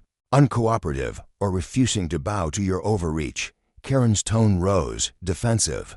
I did what I thought was necessary, Cynthia pressed on, relentless. Necessary to shove an unarmed woman into a car, to ignore her rights? Was that necessary? Lowell objected, badgering, and the judge sustained it. But Cynthia's final question lingered like smoke. Do you regret it, Officer White? Karen faltered, her bravado cracking. I did what I thought was right. The defense called their last witness, a police trainer named Paul Grayson, a broad-shouldered man with a gravelly voice and years of experience etched into his face. Officers face tough calls daily, he said, his tone matter of fact. It's not a perfect science, mistakes happen. Cynthia pounced during cross-examination. Would you call escalating a routine stop into an arrest a mistake? Grayson hesitated, his confidence wavering. It depends. She leaned in, her voice a quiet storm. No threat, no evidence, just aggression caught on tape. Is that a mistake, or abuse? He had no answer, his silence a concession. In her closing, Cynthia faced the jury with a fire that seemed to light the room. This isn't about one night, it's about a pattern. A system that's let Officer White act without consequence for too long. She thought she was untouchable. Your verdict can prove her wrong. It's not just about hair, it's about justice. About showing that power isn't a free pass to trample rights. Lowell countered, his voice softer, pleading. Officers like Karen risk everything for us. Don't let one moment overshadow a career of service. She's human, not a villain. The jury filed out, and the courtroom buzzed with restless energy. Diana sat still, her calm a stark contrast to the chaos, her mind replaying every moment that had led her here. Karen stared at the table, her fingers tracing its edge, avoiding the world she'd once faced head-on. Hours later, the jury returned, the foreperson's voice steady, on the charge of misconduct and abuse of power. We find the defendant guilty. A gasp swept the room. Karen's face crumpled, her shoulders sagging as the word guilty sank into her bones. Diana exhaled, relief flooding her like a tide. The judge's voice was a hammer striking stone. Officer White is convicted. Sentencing will follow. Outside, the courthouse steps erupted. Cheers from Diana's supporters clashed with angry shouts from Karen's. A divided community wrestling with the cost of justice. A lesson in power's consequences echoing far beyond the verdict. The air in Ravenwood Central Square hung heavy that evening, thick with the scent of melted wax and the murmur of a crowd gathered under a darkening sky. Diana Carter stood at the podium, her figure framed by the glow of a massive screen behind her, where faces of the forgotten flickered to life. Alex, Maria Lopez, and countless others whose stories had once been buried beneath the weight of an unyielding system. The candlelight vigil was a solemn affair, a tapestry of flickering flames held aloft by hands trembling with grief and resolve. Diana's face bore the marks of sleepless nights, her eyes shadowed but alive with a quiet fire that refused to be extinguished. She inhaled deeply, letting the silence stretch, feeling the collective anticipation ripple through the crowd before she spoke. Justice, she began, her voice cutting through the stillness like a blade tempered by conviction, is not a fleeting moment tied to one case, one officer, or one department. It's a reckoning, a tearing down of a system that has allowed prejudice and abuse to grow unchecked. Like weeds choking out everything good and fair. She paused, her gaze sweeping over the sea of face some tear-streaked, others hardened with years of unspoken pain. To those who see today's decision as a defeat, hear me, this isn't about picking winners and losers. It's about ensuring that no one, not a single soul, no matter the badge they wear or the power they wield, stands above the law. Her words grew bolder, rising like a tide, fueled by a resolve that had been forged in the crucible of countless battles. I will keep fighting for accountability, for transparency, for a system that doesn't just protect some, but serves every last one of us with equal measure. This isn't the end. It's the first step on a long road toward true justice. The square erupted, a swell of applause rolling through the crowd like thunder after a storm. Across the street, a smaller knot of voices rose, indecent Karen's supporters, their shouts sharp and defiant, clutching signs that proclaimed loyalty to the old ways. but their cries were swallowed by the roar of those demanding change, a tide too powerful to be held back. Inside her dimly lit apartment, Karen sat alone, the television flickering silently before her. Diana's image filled the screen, a towering figure radiating unshakable purpose. Karen's face was a mask, her lips pressed into a thin line, her eyes unreadable as they traced the lines of Diana's form. Her phone buzzed incessantly on the coffee table, messages pouring in, some offering faint threads of support, most dripping with venomous condemnation. With a flick of her wrist, she sent the device skittering across the cushion, retreating into the labyrinth of her own mind. The weight of her choices pressed down on her, a burden she could no longer shrug off. For the first time, a sliver of doubt pierced the armor of her certainty. Had her actions, once so righteous in her own eyes, been a betrayal of the justice she'd sworn to uphold? Beyond the borders of Ravenwood, the verdict sent shockwaves rippling through the nation. State governors and national figureheads leaned into the fray, their voices clashing in a cacophony of praise and criticism. Some hailed the decision as a watershed moment, a crack in the dam of police impunity. Others, like the grizzled union leader who stood before a swarm of microphones, saw it as a betrayal. "This sets a dangerous precedent," he growled, his weathered face taut with frustration. "Our officers are out there every day, risking their lives in a world that's harder than ever. They need our backing, not a target painted on their backs." Online, the debate raged hotter, threads of anger and hope tangling across social media, hashtags flaring like signal fires, as people wrestled with questions of power, race, and the fragile line between authority and accountability. Diana, undeterred, threw herself into the next phase of her crusade. The verdict was merely a spark. She intended to fan it into a blaze. She organized town halls, opening the doors wide to the community, inviting them to lay bare their scars and dreams. At one meeting, the room buzzed with restless energy as a young woman rose, her hands shaking as she gripped the microphone. "My brother," she said, her voice quavering but resolute, "was arrested last year for something he didn't do. We begged for someone to listen, filed complaints that vanished into thin air. It was like we didn't exist." Her eyes locked onto Diana's, pleading for something beyond sympathy. Diana leaned forward, her expression soft but fierce. "Your story matters," she said, her tone a lifeline cast into the woman's despair. "Every voice here matters. Change doesn't come from above, it starts with us, right here, demanding better together." The room burst into applause, the sound raw and electric, a current of shared purpose crackling through the air. Meanwhile, the Ravenwood Police Department buckled under the glare of scrutiny. Internal Affairs dug deeper, unearthing a festering pile of misconduct reports, cases swept under the rug, dismissed with a wink and a nod. Chief Holstead, a man whose broad shoulders once commanded respect, now sagged as he faced the cameras. "We've failed," he admitted, his voice gravelly with reluctant shame. "Reforms are coming, I promise you that." But his words rang hollow. Too many. A belated plea from a captain abandoning a sinking ship. Miguel Torres, a weary officer who'd once kept his head down, stepped into the storm. His dark eyes burned with quiet intensity as he spoke to a reporter, the wind tugging at his uniform. "Talk is cheap. We need action, better training, real oversight, a culture that puts integrity first, not blind loyalty." His words carried the weight of someone who'd seen the system's flaws up close and refused to look away. Karen's sentencing hearing loomed like a dark cloud, drawing reporters like moths to a flame. Diana chose to stay away, her focus fixed on the broader fight she'd ignited. In the courtroom, Karen stood, her once rigid posture softened by exhaustion. Her hair, usually pulled tight, hung loose around her face as she addressed the judge. "I made mistakes," she said, her voice a fragile thread, barely above a whisper. "I thought I was doing my duty, upholding order, but now I see how my biases twisted everything. I'm so literally sorry."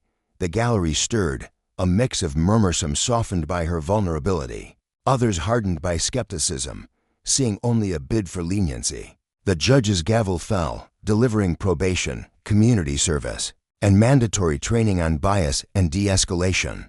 The sentence split opinions down the middle, too soft for some, a chance at redemption for others. Karen left the courtroom, her steps slow, the echo of her own words haunting her. In her office, Diana stood by the window, the city skyline stretching out before her like a canvas of possibility. Samuel, her steadfast aide, slipped in quietly, resting a hand on her shoulder. "You did it," he said, his voice warm with pride. "We did it," she corrected, turning to meet his gaze. "But there's a mountain still to climb." He nodded, his faith in her unshaken. "And you'll climb it. You've already proven what's possible." Days later, at the vigil, Diana's voice rose again, steady and clear. "Tonight, we honor the courage of those who suffered, who were silenced, who were erased. Their bravery fuels this fight, a fight for a justice that doesn't bend to power or privilege." The applause was softer this time, but no less potent, a quiet drumbeat of resolve. Ravenwood began to shift. The town council, spurred by the trial's fallout, rolled out reforms: buddy cameras, bias training, an oversight committee with teeth. Chief Holstead resigned, his departure a symbolic purge, and his successor pledged transparency with a sincerity that surprised even the skeptics. Miguel, now a sergeant, threw himself into the work, his hands steady as he shaped policies that might one day heal the rift. "This is just the start," he told the council, his voice firm. "Real change is slow, but we're finally moving." Not everyone's shared pockets of resistance flared, their signs proclaiming "back the blue" as they marched, convinced the reforms were an attack. Diana faced them head-on at a town hall, her calm unshaken. "This isn't about tearing down law enforcement," she said, her words measured but piercing. "It's about building it up, making it fair, making it just. Accountability isn't a threat. It's a shield." The Oversight Committee's first hearing marked a turning point. Maria Lopez stood tall, her voice steady as she recounted her ordeal. "I never thought anyone would care," she said, her eyes shining with something like hope. "But now I feel seen." The room listened, rapt, as story after story unfolded, each a thread in a tapestry of pain and resilience. Recommendations followed: more reforms, more promises, but the air thrummed with the sense that this was no longer a fleeting moment.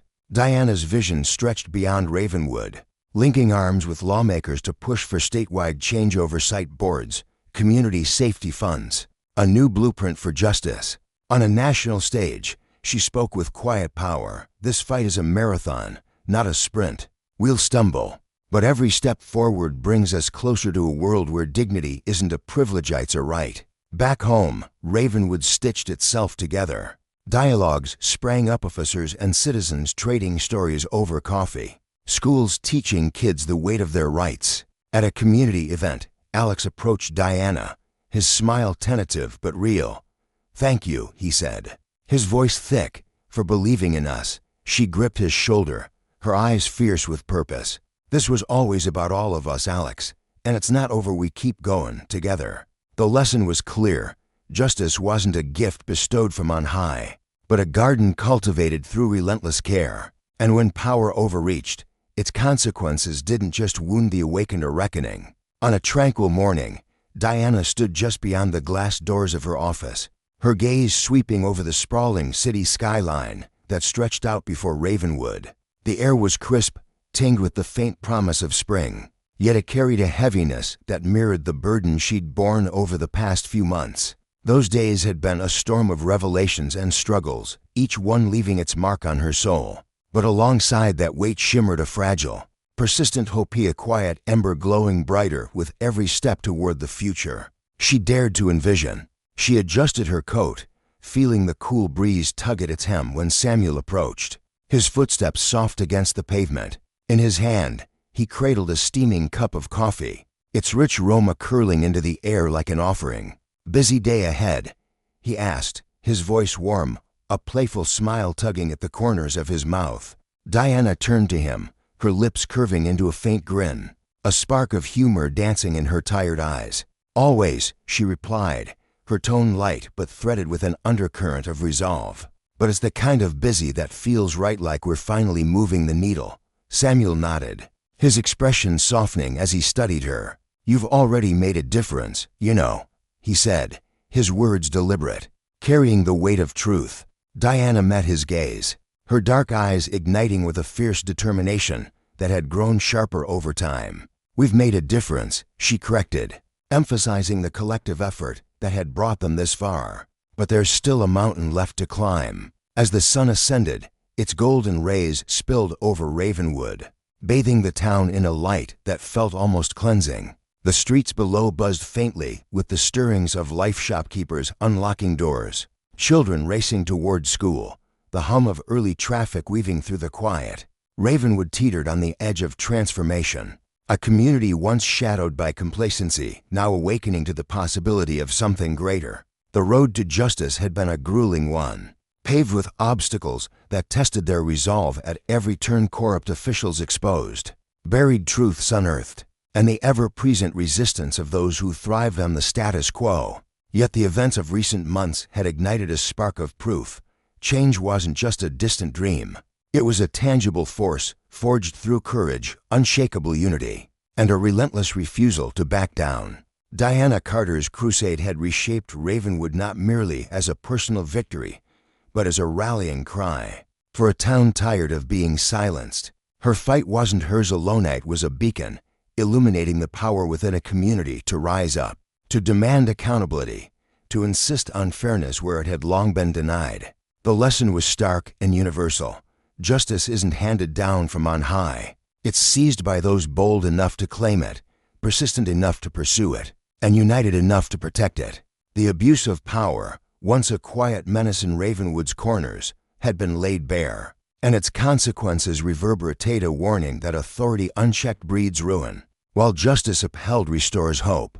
Far from Ravenwood's dawning redemption, on a frigid night in Atlanta, the wind howled through the empty streets, cutting through the city like a blade. The sky hung low, swollen with clouds that seemed to press down on the world below, casting an oppressive gloom over the urban sprawl. Ethan Cole trudged forward, his hands buried deep in the pockets of his battered leather jacket, the cold seeping through its worn seams and into his bones. He pulled the collar tighter round his neck, his breath fogging in the icy air, trying to shake off the chill that clung to him like a second skin. He'd just emerged from the shadows of another classified CIA mission, tense, meticulous operation tracking a suspected Russian spy, nestled within the ranks of a tech conglomerate.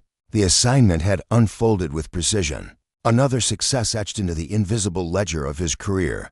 But as always, it came without fanfare. No headlines heralded his name, no crowds cheered his efforts. To the world, Ethan Cole was a nobody, a 38-year-old black man with a quiet demeanor and a life unremarkable on the surface. Only he knew the truth that pulsed beneath that facade, the battles he'd fought, the secrets he carried, the silent victories that shaped his days. Raised in the gritty heart of East Point, Atlanta, Ethan understood the jagged edges of life all too well. Growing up black in America had been its own kind of every opportunity hard-won. Every misstep magnified, every glance from a stranger laced with unspoken judgment. His dark complexion and steady, battle-worn eyes told a story of resilience, of a man who'd learned early to navigate a world that often refused to make room for him. Yet he'd risen above it, excelling in schoolyards and classrooms, his intellect and grit carving a path few expected him to tread. Joining the CIA had been a triumph he'd savored in silence, a dream he'd nursed since boyhood, but never voiced, a chance to wield influence from the shadows, to protect a nation that hadn't always protected him. Tonight, as he cut through a residential neighborhood to avoid the clamor of the main streets, the stillness felt unnerving. The houses stood in neat rows, their windows dark, their white picket fences gleaming faintly under the streetlights. Lawns were manicured to perfection, a portrait of middle-class order, predominantly white, unmistakably exclusive. Ethan knew how he might look here, a solitary figure in a leather jacket, moving through a place where he didn't belong. Still, he walked with purpose, his posture relaxed but deliberate, trusting his unassuming presence would ward off suspicion. Trouble, though, doesn't always wait for an invitation. Across the street, parked beneath the dim glow of a flickering lamppost, sat officers Jake Lawson and Tom Mitchell, their patrol car idling like a predator lying in wait. Lawson was a towering figure, his blonde hair cropped close to his scalp, his piercing blue eyes glinting with a cold, perpetual judgment. At 42, he wore his 2 decades on the force like a badge of honor. boasting of his experience in a voice that dripped with arrogance. But that tenure had twisted into something darker, a license to wield power recklessly, often with a racial edge he never bothered to conceal. His actions screamed what his words didn't need to say. Beside him, Tom Mitchell, 35, was quieter, his demeanor more subdued, but no less menacing. With his lean frame and sharp, watchful eyes, he trailed Lawson like a loyal shadow, rarely challenging the older man's lead. Mitchell cloaked his complicity in the excuse of duty, just doing my job, a mantra that absolved him of the ugliness he enabled. That night, boredom had settled over them like a fog. Atlanta was too quiet, their shift dragging on with nothing but idle chatter to fill the hours. Then they spotted Ethan. Well, Lawson drawled, his voice cutting through the silence as he leaned forward in his seat, pointing lazily at Ethan's figure. Look who's wandering around here at this hour. He tapped his flashlight against his palm, the gesture casual but loaded with intent, as if he were already itching for a confrontation. Mitchell squinted, his lips curling slightly. Doesn't exactly blend in with the scenery, does he? He murmured, his words an echo of Lawson's unspoken thought. Let's see what he's up to, Lawson said, a smirk spreading across his face, satisfaction gleaming in his eyes. The patrol car's engine growled to life, its low hum slicing through the stillness as it rolled toward Ethan. He heard it before he saw a sound prickling the back of his neck, a warning he'd learned to heed. His stomach tightened, a familiar dread pooling there, but he forced himself to stay calm, slowing his steps as the vehicle drew closer. When the red and blue lights flared, painting the street in their harsh glow, he stopped and turned, his expression composed but guarded. Evening, Lawson said as he stepped out, his tone clipped and authoritative. One hand rested on his flashlight, the other hovered near his holster, a subtle threat wrapped in routine. What are you doing out here, buddy? Ethan kept his voice level, polite but firm. Just heading home. Lawson tilted his head, his eyes narrowing as he sized Ethan up, searching for a crack in his calm. Heading home, huh? Got any ID on you? Ethan nodded, moving slowly to unzip his backpack. But before his hand could reach inside, Mitchell would just emerge from the passenger side, snapped. Hey, hands where we can see 'em. Ethan froze, his pulse quickening, though his face remained steady. I'm just grabbing my wallet, he said, keeping his hands in plain sight. Show us your hands first, Lawson barked, flicking on his flashlight and aiming the beam directly into Ethan's eyes. The light was blinding, invasive, a deliberate power play meant to unsettle him. Ethan complied, raising his hands, swallowing the frustration that simmered beneath his ribs. He knew the stakes, knew how fast this could spiral. Real slow. Get your wallet, Lawson ordered, his voice thick with condescension.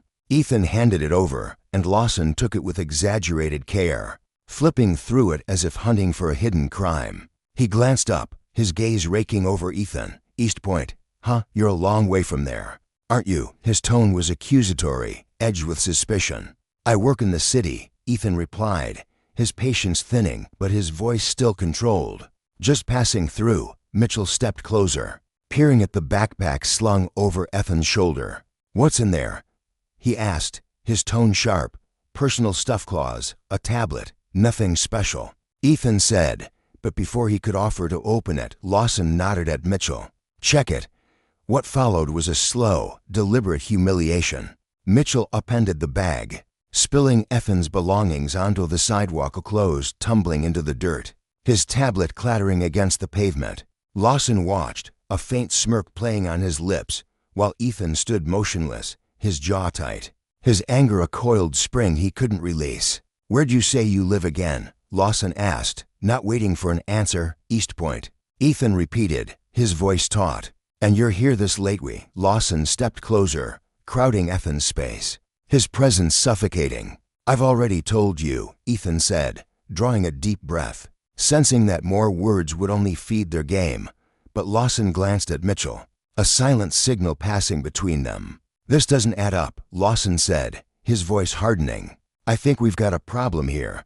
I haven't done anything wrong, Ethan protested, his tone rising for the first time, a crack in his restraint. That was all they needed. In an instant, Mitchell seized Ethan's arm, twisting it behind his back and slamming him against the patrol car. Lawson moved in, snapping handcuffs onto his wrists with a force that bit into his skin. Resisting arrest now, Lawson sneered, shoving Ethan harder against the metal. "This is insanity, you know I didn't do anything," Ethan yelled, his voice ringing out into the empty night. "Shut it, or it'll get worse," Lawson snapped, while Mitchell tossed Ethan's backpack into the trunk. As Ethan was forced into the cruiser's back seat, he caught a glimpse of his scattered belongings littering the sidewalk, a stark, humiliating tableau that mirrored the violation he felt. The car door slammed shut, the sound echoing like a gavel, and in that moment, the weight of injustice settled over him, heavy and unyielding. Lawson and Mitchell had wielded their authority like a weapon, their actions a glaring reminder of power's potential to corrupt. Yet even in that suffocating darkness, Ethan's resolve flickered, a quiet vow that this wouldn't be the end, that justice, however elusive, was a fight worth waging. Ethan Cole sat on the unforgiving metal bench in the holding cell, his palms pressing into his knees as he stared down at the chipped,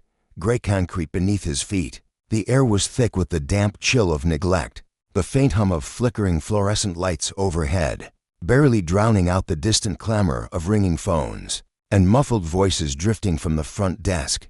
His breath came slow and deliberate, each exhale a quiet release of the fury simmering beneath his stoic exterior. Inside, he was a storm rage and disbelief warring with the disciplined calm his years of CIA training had drilled into him. He'd faced interrogations in shadowed corners of hostile territories, stared down threats that would unravel most men, but nothing had prepared him for this, the raw, gnawing humiliation of being stripped of his humanity over something as ordinary as a late-night walk through a quiet neighborhood. His mind churned, replaying the night's events with relentless precision.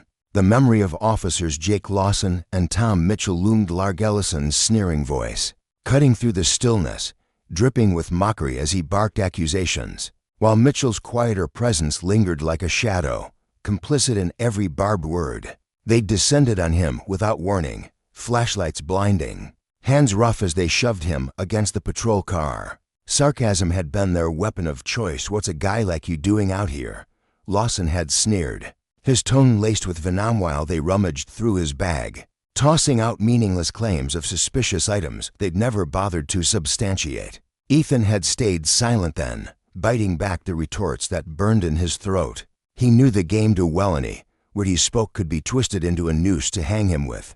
But now, alone in the cell, the silence felt suffocating, amplifying the injustice that pulsed through his veins. He traced the night's spiral in his head, searching for a misstep he could have avoided. Could he have taken a different street, worn something less likely to draw their eye, softened his tone when they demanded answers? The questions gnawed at him, but deep down, he knew the truth. To men like Lawson and Mitchell, his very existence's dark skin against the backdrop of that pristine, tree-lined neighborhood was provocation enough. They didn't need a reason. They'd made him the reason. The realization settled over him like a lead weight, heavy with the bitter lesson that no amount of training or merit could shield him from the petty tyranny of those who wielded power without accountability. Across the station, Jake Lawson lounged against the front desk, his broad frame slouched with the lazy confidence of a man who'd never faced real consequences. A smirk tugged at his lips as he scratched out Ethan's arrest report, his pen moving with the careless flourish of someone scripting a fiction he knew would hold. "Got ourselves another one who thinks he's untouchable," he said, his voice loud enough to carry, nudging Tom Mitchell with an elbow. Mitchell, leaner and less assured, stood beside him, offering a faint chuckle that didn't quite reach his eyes. His fingers fidgeted with the edge of a coffee cup, betraying a flicker of unease that Lawson either didn't notice or didn't care to acknowledge. "You think he'll fight this in court?" Mitchell asked, his gaze darting toward the holding cells, a trace of doubt threading through his words. Lawson snorted, rolling his eyes as he leaned back. "Let him try. No one's taking his word over ours. We're the law here, Mitch. Besides, who's gonna lose sleep over some guy creeping around where he doesn't belong?" Mitchell hesitated, his jaw tightening, but he nodded anyway. He'd learned early on that questioning Lawson was a losing battle, better to fall in line than risk the fallout. Meanwhile, in a dimly lit office across Atlanta, Rebecca Mills sat hunched over her desk, the faint glow of her computer screen casting sharp shadows across her face. At 52, she carried the weight of decades as a CIA operative, her features etched with experience. Her mind a steel trap honed by years of navigating the agency's labyrinthine shadows. Ethan was her charge, one of her finest, a man whose cool-headedness under fire and razor-sharp intellect had earned her unwavering trust.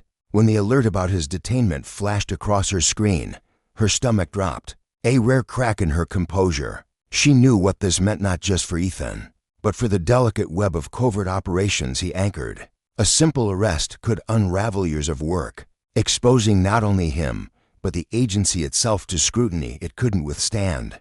Her fingers hovered over her phone, steadying herself before dialing Lauren Carter, a civil rights attorney whose name carried weight in Atlanta's legal circles. Lauren was a force late 30s, with a presence that filled rooms and a reputation for dismantling injustice with surgical precision. When she picked up, her voice was crisp, professional, but it tightened with disbelief as Rebecca laid out the situation. "They arrested a CIA agent," Lauren asked, the words hanging heavy. "Do they even know who he is?" Rebecca's response was clipped, urgent. "They don't. And it has to stay that way. If his cover's blown, the damage will ripple far beyond him. I need you to handle this quietly until we can pull him out." Lauren sighed, already mentally mapping the fight ahead. "Quiet might be tough if they've filed charges, but I'll do what I can. I'll head to the station at dawn." Rebecca's voice softened, gratitude threading through her resolve. "Thank you, Lauren. Ethan's life might hinge on this." Back at the station, the clang of a clipboard against the cell bars jolted Ethan from his spiraling thoughts.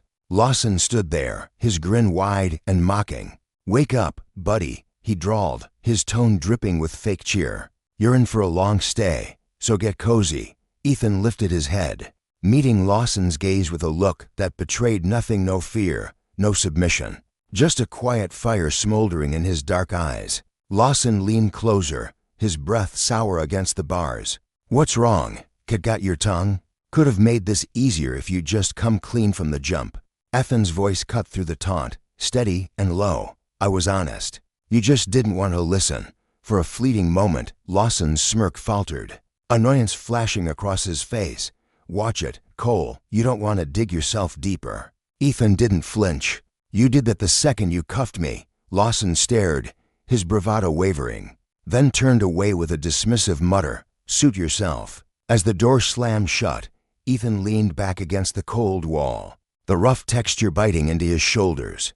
He knew snapping at Lawson was a gamble, but the man's arrogance was a splinter under his skin impossible to ignore. Ethan had clawed his way through a world that demanded twice the effort for half the respect, only to land here, branded a criminal for daring to walk while black. He closed his eyes, drawing a deep breath to steady himself. This wasn't his first brush with danger, and it wouldn't be his last. He just had to hold on, trusting that Rebecca and this attorney she'd called would move fast enough to pull him from the jaws of this mess. The next morning, the station's stale air was pierced by the sharp click of Lauren Carter's heels against the tile. She strode in, her tailored suit impeccable, her briefcase a quiet declaration of intent. Every step radiated purpose, turning heads among the officers milling about. She reached the front desk, setting her case down with a soft thud. "I'm here to see Ethan Cole," she said, her voice cool and unyielding. Lawson, sprawled in a chair behind the counter, looked up with a lazy smirk. "And you are?" "Lauren Carter, his attorney," she replied, her gaze locking onto his. "I'd like to speak with my client." Now, Lawson's smirk widened, but his eyes narrowed. "Your client, huh?" Caught him acting shady in a neighborhood he didn't belong in. Pretty cut and dry. Lauren's jaw tightened, but her composure held. "Is that right? We'll let the court decide. For now, I suggest you let me see him." Lawson bristled, irritation flaring, but after a beat, he waved Mitchell over to escort her. When Lauren reached the cell, her expression softened at the sight of Ethan, his shoulders tense, his face a mask of restraint. "Ethan," she said, settling onto the bench outside the bars. "I'm Lauren Carter. Rebecca Mills sent me." Relief flickered in his eyes. a rare crack in his guarded demeanor. "Thank you for coming," she nodded, her tone brisk but warm. "We're short on time. Tell me everything what happened, what they said, what they're charging you with." Ethan recounted the night, his voice steady but threaded with a frustration he couldn't fully mask. Lauren scribbled notes, her pen flying across the page, pausing only to ask sharp, clarifying questions. When he finished, her face hardened. "This is textbook racial profiling and power abuse. I'll file motions to get you out today. Don't say a word to anyone without me here." Ethan nodded. "Understood." As Lauren left, her mind buzzed with strategy. This wasn't just about Ethan, it was about a system that had dehumanized him. For no reason beyond his skin, she wouldn't let it slide. Back at the station, whispers rippled through the ranks as her name circulated.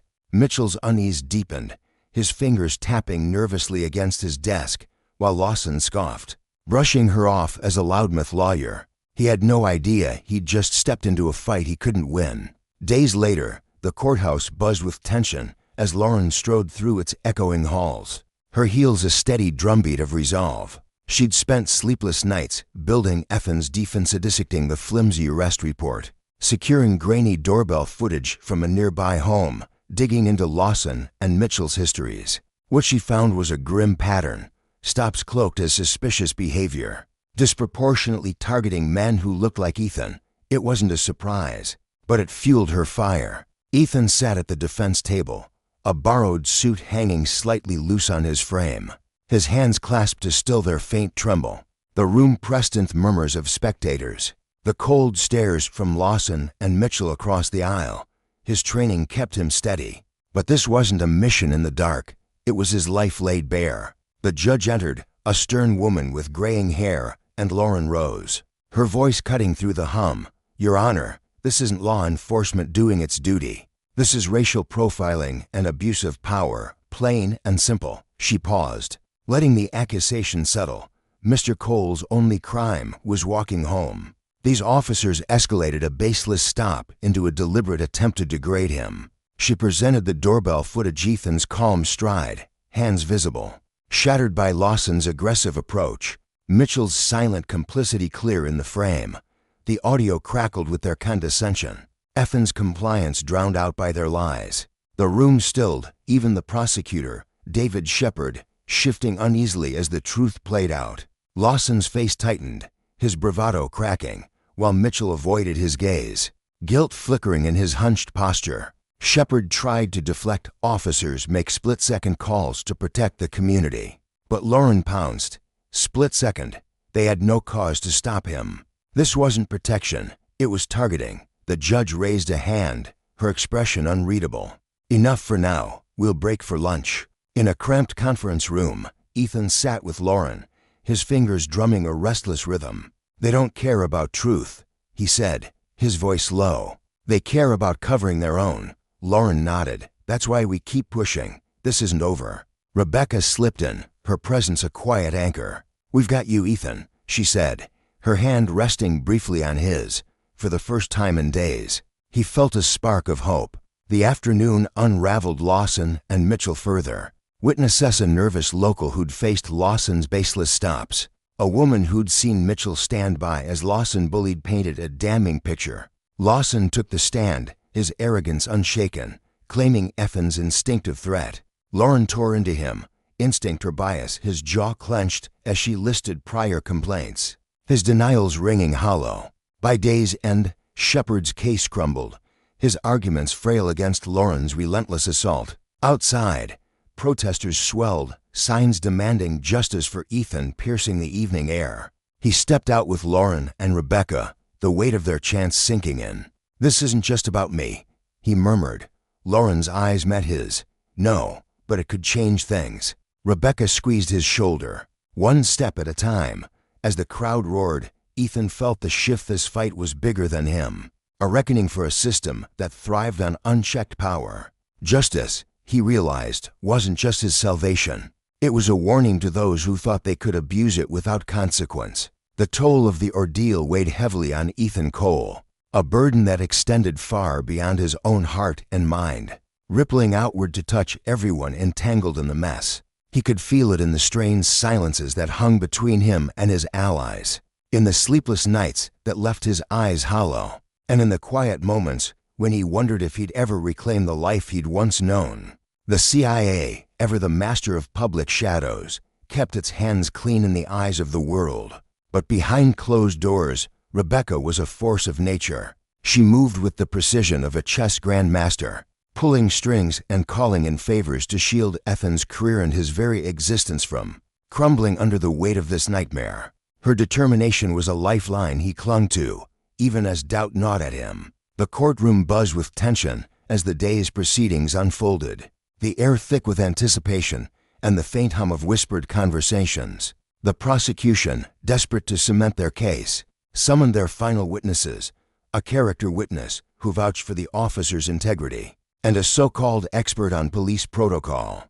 The latter, a retired captain named Morris, took the stand with the weathered confidence of a man who'd seen it all. His voice carried through the room as he spoke of the split-second choices officers faced in the field, his words measured and deliberate.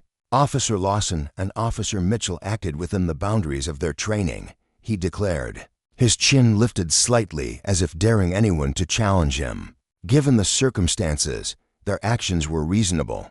Lauren, Ethan's fierce and unflinching attorney, rose to her feet, her face a mask of calm that belied the storm brewing within. She paced slowly before the witness stand, her heels clicking against the polished floor, each step deliberate, almost predatory.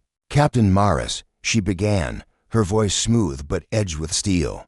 "You've used the word reasonable. Could you clarify what that means to you? What does reasonable look like when an officer stops a man walking down the street, hands visible?" Voice steady, answering every question without a hint of defiance, Morris shifted in his seat, his confidence faltering for a fleeting moment, a bead of sweat glistening at his temple. "Well," he started, his tone less certain now, "it depends on the situation." "Exactly," Lauren cut in, her words sharp enough to slice through the unease settling over the room. "And in this situation, there was no crime in progress, no report of a suspect matching his description, no weapons, no contraband, nothing. So I'll ask you again, Captain, what was reasonable about their actions?" Morris opened his mouth, then closed it, his stammered response barely audible as Lauren pressed forward. "Was it their instincts, Captain, or was it something else, something uglier? Because from where I'm standing, the only thing these officers acted on was the color of Mr. Cole's skin." A ripple of murmurs swept through the courtroom, a wave of shock and recognition that made the air feel heavier. The judge's gavel cracked like thunder, demanding order, but Lauren's point had landed. She returned to her seat with a quiet dignity, leaving Morris rattled, his hands trembling slightly as he adjusted his tie. During a brief recess, the weight of the trial pressed down on Ethan like a physical force. He stood in a dimly lit hallway, the hum of fluorescent lights overhead doing little to ease the knot in his chest. Lauren approached, her expression resolute but softened by a flicker of concern. "We need you to testify," she said, her voice blunt but not unkind. Ethan's shoulders stiffened, his breath catching as a flood of doubt surged through him. "Lauren, I don't know if that's smart. You've seen how they twist everything and slip one wrong word," and she held up a hand, cutting him off mid-sentence.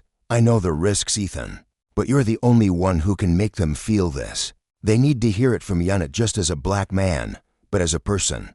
If we want the jury to truly see you, this is it." His mind raced, a chaotic swirl of memories and instincts clashing within him. He'd spent his life training to fade into the background, stay unnoticed, avoid the crosshairs, and yet here he was, thrust into a spotlight he'd never sought, all because of a night that had spiraled beyond his control. The irony wasn't lost on him, and it stung. But as he met Lauren's steady gaze, something shifted. He exhaled, a slow release of the tension coiled in his chest, and nodded, "I'll do it." When Ethan took the stand, the courtroom fell into a hush so profound it felt like the world had paused. Every eye locked onto him as he adjusted the microphone, his hands steady despite the storm raging inside. The wooden chair creaked faintly beneath him, and the faint scent of polished oak mingled with the sterile air. Lauren stood at his side, her presence a quiet anchor in the chaos. "Mr. Cole," she began, her tone gentle yet firm, "can you tell the court, in your own words, what happened the night of your arrest?" Ethan's voice was calm but resonant as he recounted the encounter, each detail etched into his memory with painful clarity. He described the low growl of the patrol car's engine as it rolled up beside him, the blinding glare of the flashlight that burned into his retinas, the barked accusations that made no sense, and the cold, bruising grip of the handcuffs as they snapped around his wrists. The room seemed to shrink as he spoke, the weight of his words pulling everyone in. "And how did that make you feel?" Lauren asked, her voice softer now, inviting him to bare his soul. He paused, drawing a deep breath that trembled slightly at the edges. "It made me feel small," he said at last, his voice cracking just enough to reveal the depth of his pain. "Like nothing I'd ever done mattered. I've spent my whole life working, pushing myself to be better, to prove I'm worth something. And in that moment, none of it counted. I was just another black man they didn't trust." The jury sat riveted, some leaning forward, their faces a mix of empathy and unease. Even the judge, stern and immovable, softened for a moment, her eyes glistening with something unspoken. Lauren stepped closer, her voice steady. "What do you want the jury to understand about what happened to you?" Ethan turned to the jurors, meeting their gazes one by one. "This isn't just about me," he said, his tone firm but laced with raw emotion. "It's about what people like me face every single day. It's about a system that lets officers like them treat us like we don't belong, like we're less than human. And that has to change." His words hung in the air, heavy and unshakable, as Lauren took her seat. The silence that followed was deafening, a collective breath held in the wake of his truth. In her closing argument, Lauren wove the threads of the case into a tapestry of undeniable clarity. She pointed to the grainy video evidence that captured the officer's aggression, the falsified reports that unraveled under scrutiny, and the testimonies of others who'd endured the same indignities. "This case is about accountability," she declared, her voice rising with conviction. "It's about making sure the people we trust to protect us don't abuse that power. Mr. Cole deserves justice, and not just for what was done to him, but for everyone who's been made to feel invisible, unworthy, or less than human. This is your chance to say that no oneno oni is above the law." Her words struck like a hammer, each syllable a call to action that reverberated through the room. David Shepard, the defense attorney, floundered in his response. His closing argument was a disjointed mess, a feeble attempt to cast officers Lawson and Mitchell as victims of an unforgiving public eye. But the evidence loomed too large, a mountain of facts that crushed his narrative beneath its weight. As the jury filed out to deliberate, Ethan retreated to a small waiting room with Lauren and Rebecca. Time crawled by, each tick of the clock amplifying the knot in his stomach. He stared at the wall, his mind a whirlwind of what if they didn't believe him. What if justice slipped through his fingers? Rebecca sat nearby, her calm demeanor a quiet reassurance while Lauren paced, her energy restless but contained. Hours later, the door creaked open and a bailiff stepped in, his face unreadable. "The jury has a verdict." Ethan rose, his legs unsteady, as if the ground beneath him might give way. The walk back to the courtroom felt endless, the murmurs of the crowd growing louder with each step. The judge's voice cut through the noise, calling for order as the foreperson stood, a single sheet of paper trembling faintly in their hands. "In the case of the state of Georgia versus Ethan Cole, on the charge of resisting arrest, we find the defendant not guilty." Relief crashed over Ethan like a wave, loosening the vice around his chest, but the foreperson continued. "In the case of the state of Georgia versus Jake Lawson and Tom Mitchell, on the charges of falsifying reports and excessive force, we find the defendants guilty." The room erupted, a cacophony of gasps and murmurs swelling around them. Lawson's face flushed crimson, his jaw tight with barely contained rage, while Mitchell slumped forward, his broad shoulders sagging in defeat. Ethan closed his eyes, a shaky breath escaping him as the reality sank in. Justice had been served, a hard-won victory carved from the chaos. But even as the gavel fell, he knew this was only a chapter, not the end. Outside, the air buzzed with energy as protesters cheered, their voices rising in a triumphant roar. Camera flashes pierced the dusk as Lauren stepped forward to address the crowd. Her words sharp and resolute, Ethan lingered in the background, watching from the shadows as he always had. Rebecca approached, her expression softer than usual, a rare crack in her composed facade. "You did it," she said quietly. Ethan shook his head, his voice low. "We did it. But this isn't over." She nodded, a faint smile tugging at her lips. "No, it's not. But it's a beginning." The next morning, Ethan stood alone in his apartment, gazing out at the sprawling Atlanta skyline. The city thrummed with life below, horns blaring and lights flickering. But for the first time in weeks, the noise felt distant, almost irrelevant. The weight that had crushed him since that fateful night had begun to lift, though the scars etched deep into his soul remained. His phone buzzed on the counter, and he glanced at it, seeing Rebecca's name. "How are you holding up?" she asked, her voice a steady thread through the line. "Still processing," he admitted, running a hand over his face. "It doesn't feel real. I keep replaying it, waiting for something to go wrong." She paused, then said, "That's normal. What you endure, it's not something you just shake off. But you're tougher than this. You proved that." He sighed, leaning against the window. "It's not just about me, though, is it? That courtroom, it was bigger than my name. It was about something more. And now I feel like I owe it to everyone who's been where I was to do something." Rebecca's faint chuckle came through the line. "And what does that look like?" Ethan hesitated, his gaze drifting to the horizon. "I don't know yet, but I'll figure it out." Later that day, he met Lauren at a quiet cafe, the murmur of conversation around them a dull hum. The media storm had eased, but curious glances still followed them as they settled at a corner table. Lauren slid a newspaper across to him. The headline bold, "Verdict Sparks Debate on Police Accountability in Atlanta." Below it, a photo of Ethan leaving the courthouse, his face a mix of exhaustion and resolve. "Your front page news," she said, a hint of pride in her voice. He skimmed the article, then folded it with a shrug. "I didn't ask for this." Lauren leaned forward, her eyes steady. "No one did. But it found you. The question is, what are you going to do with it?"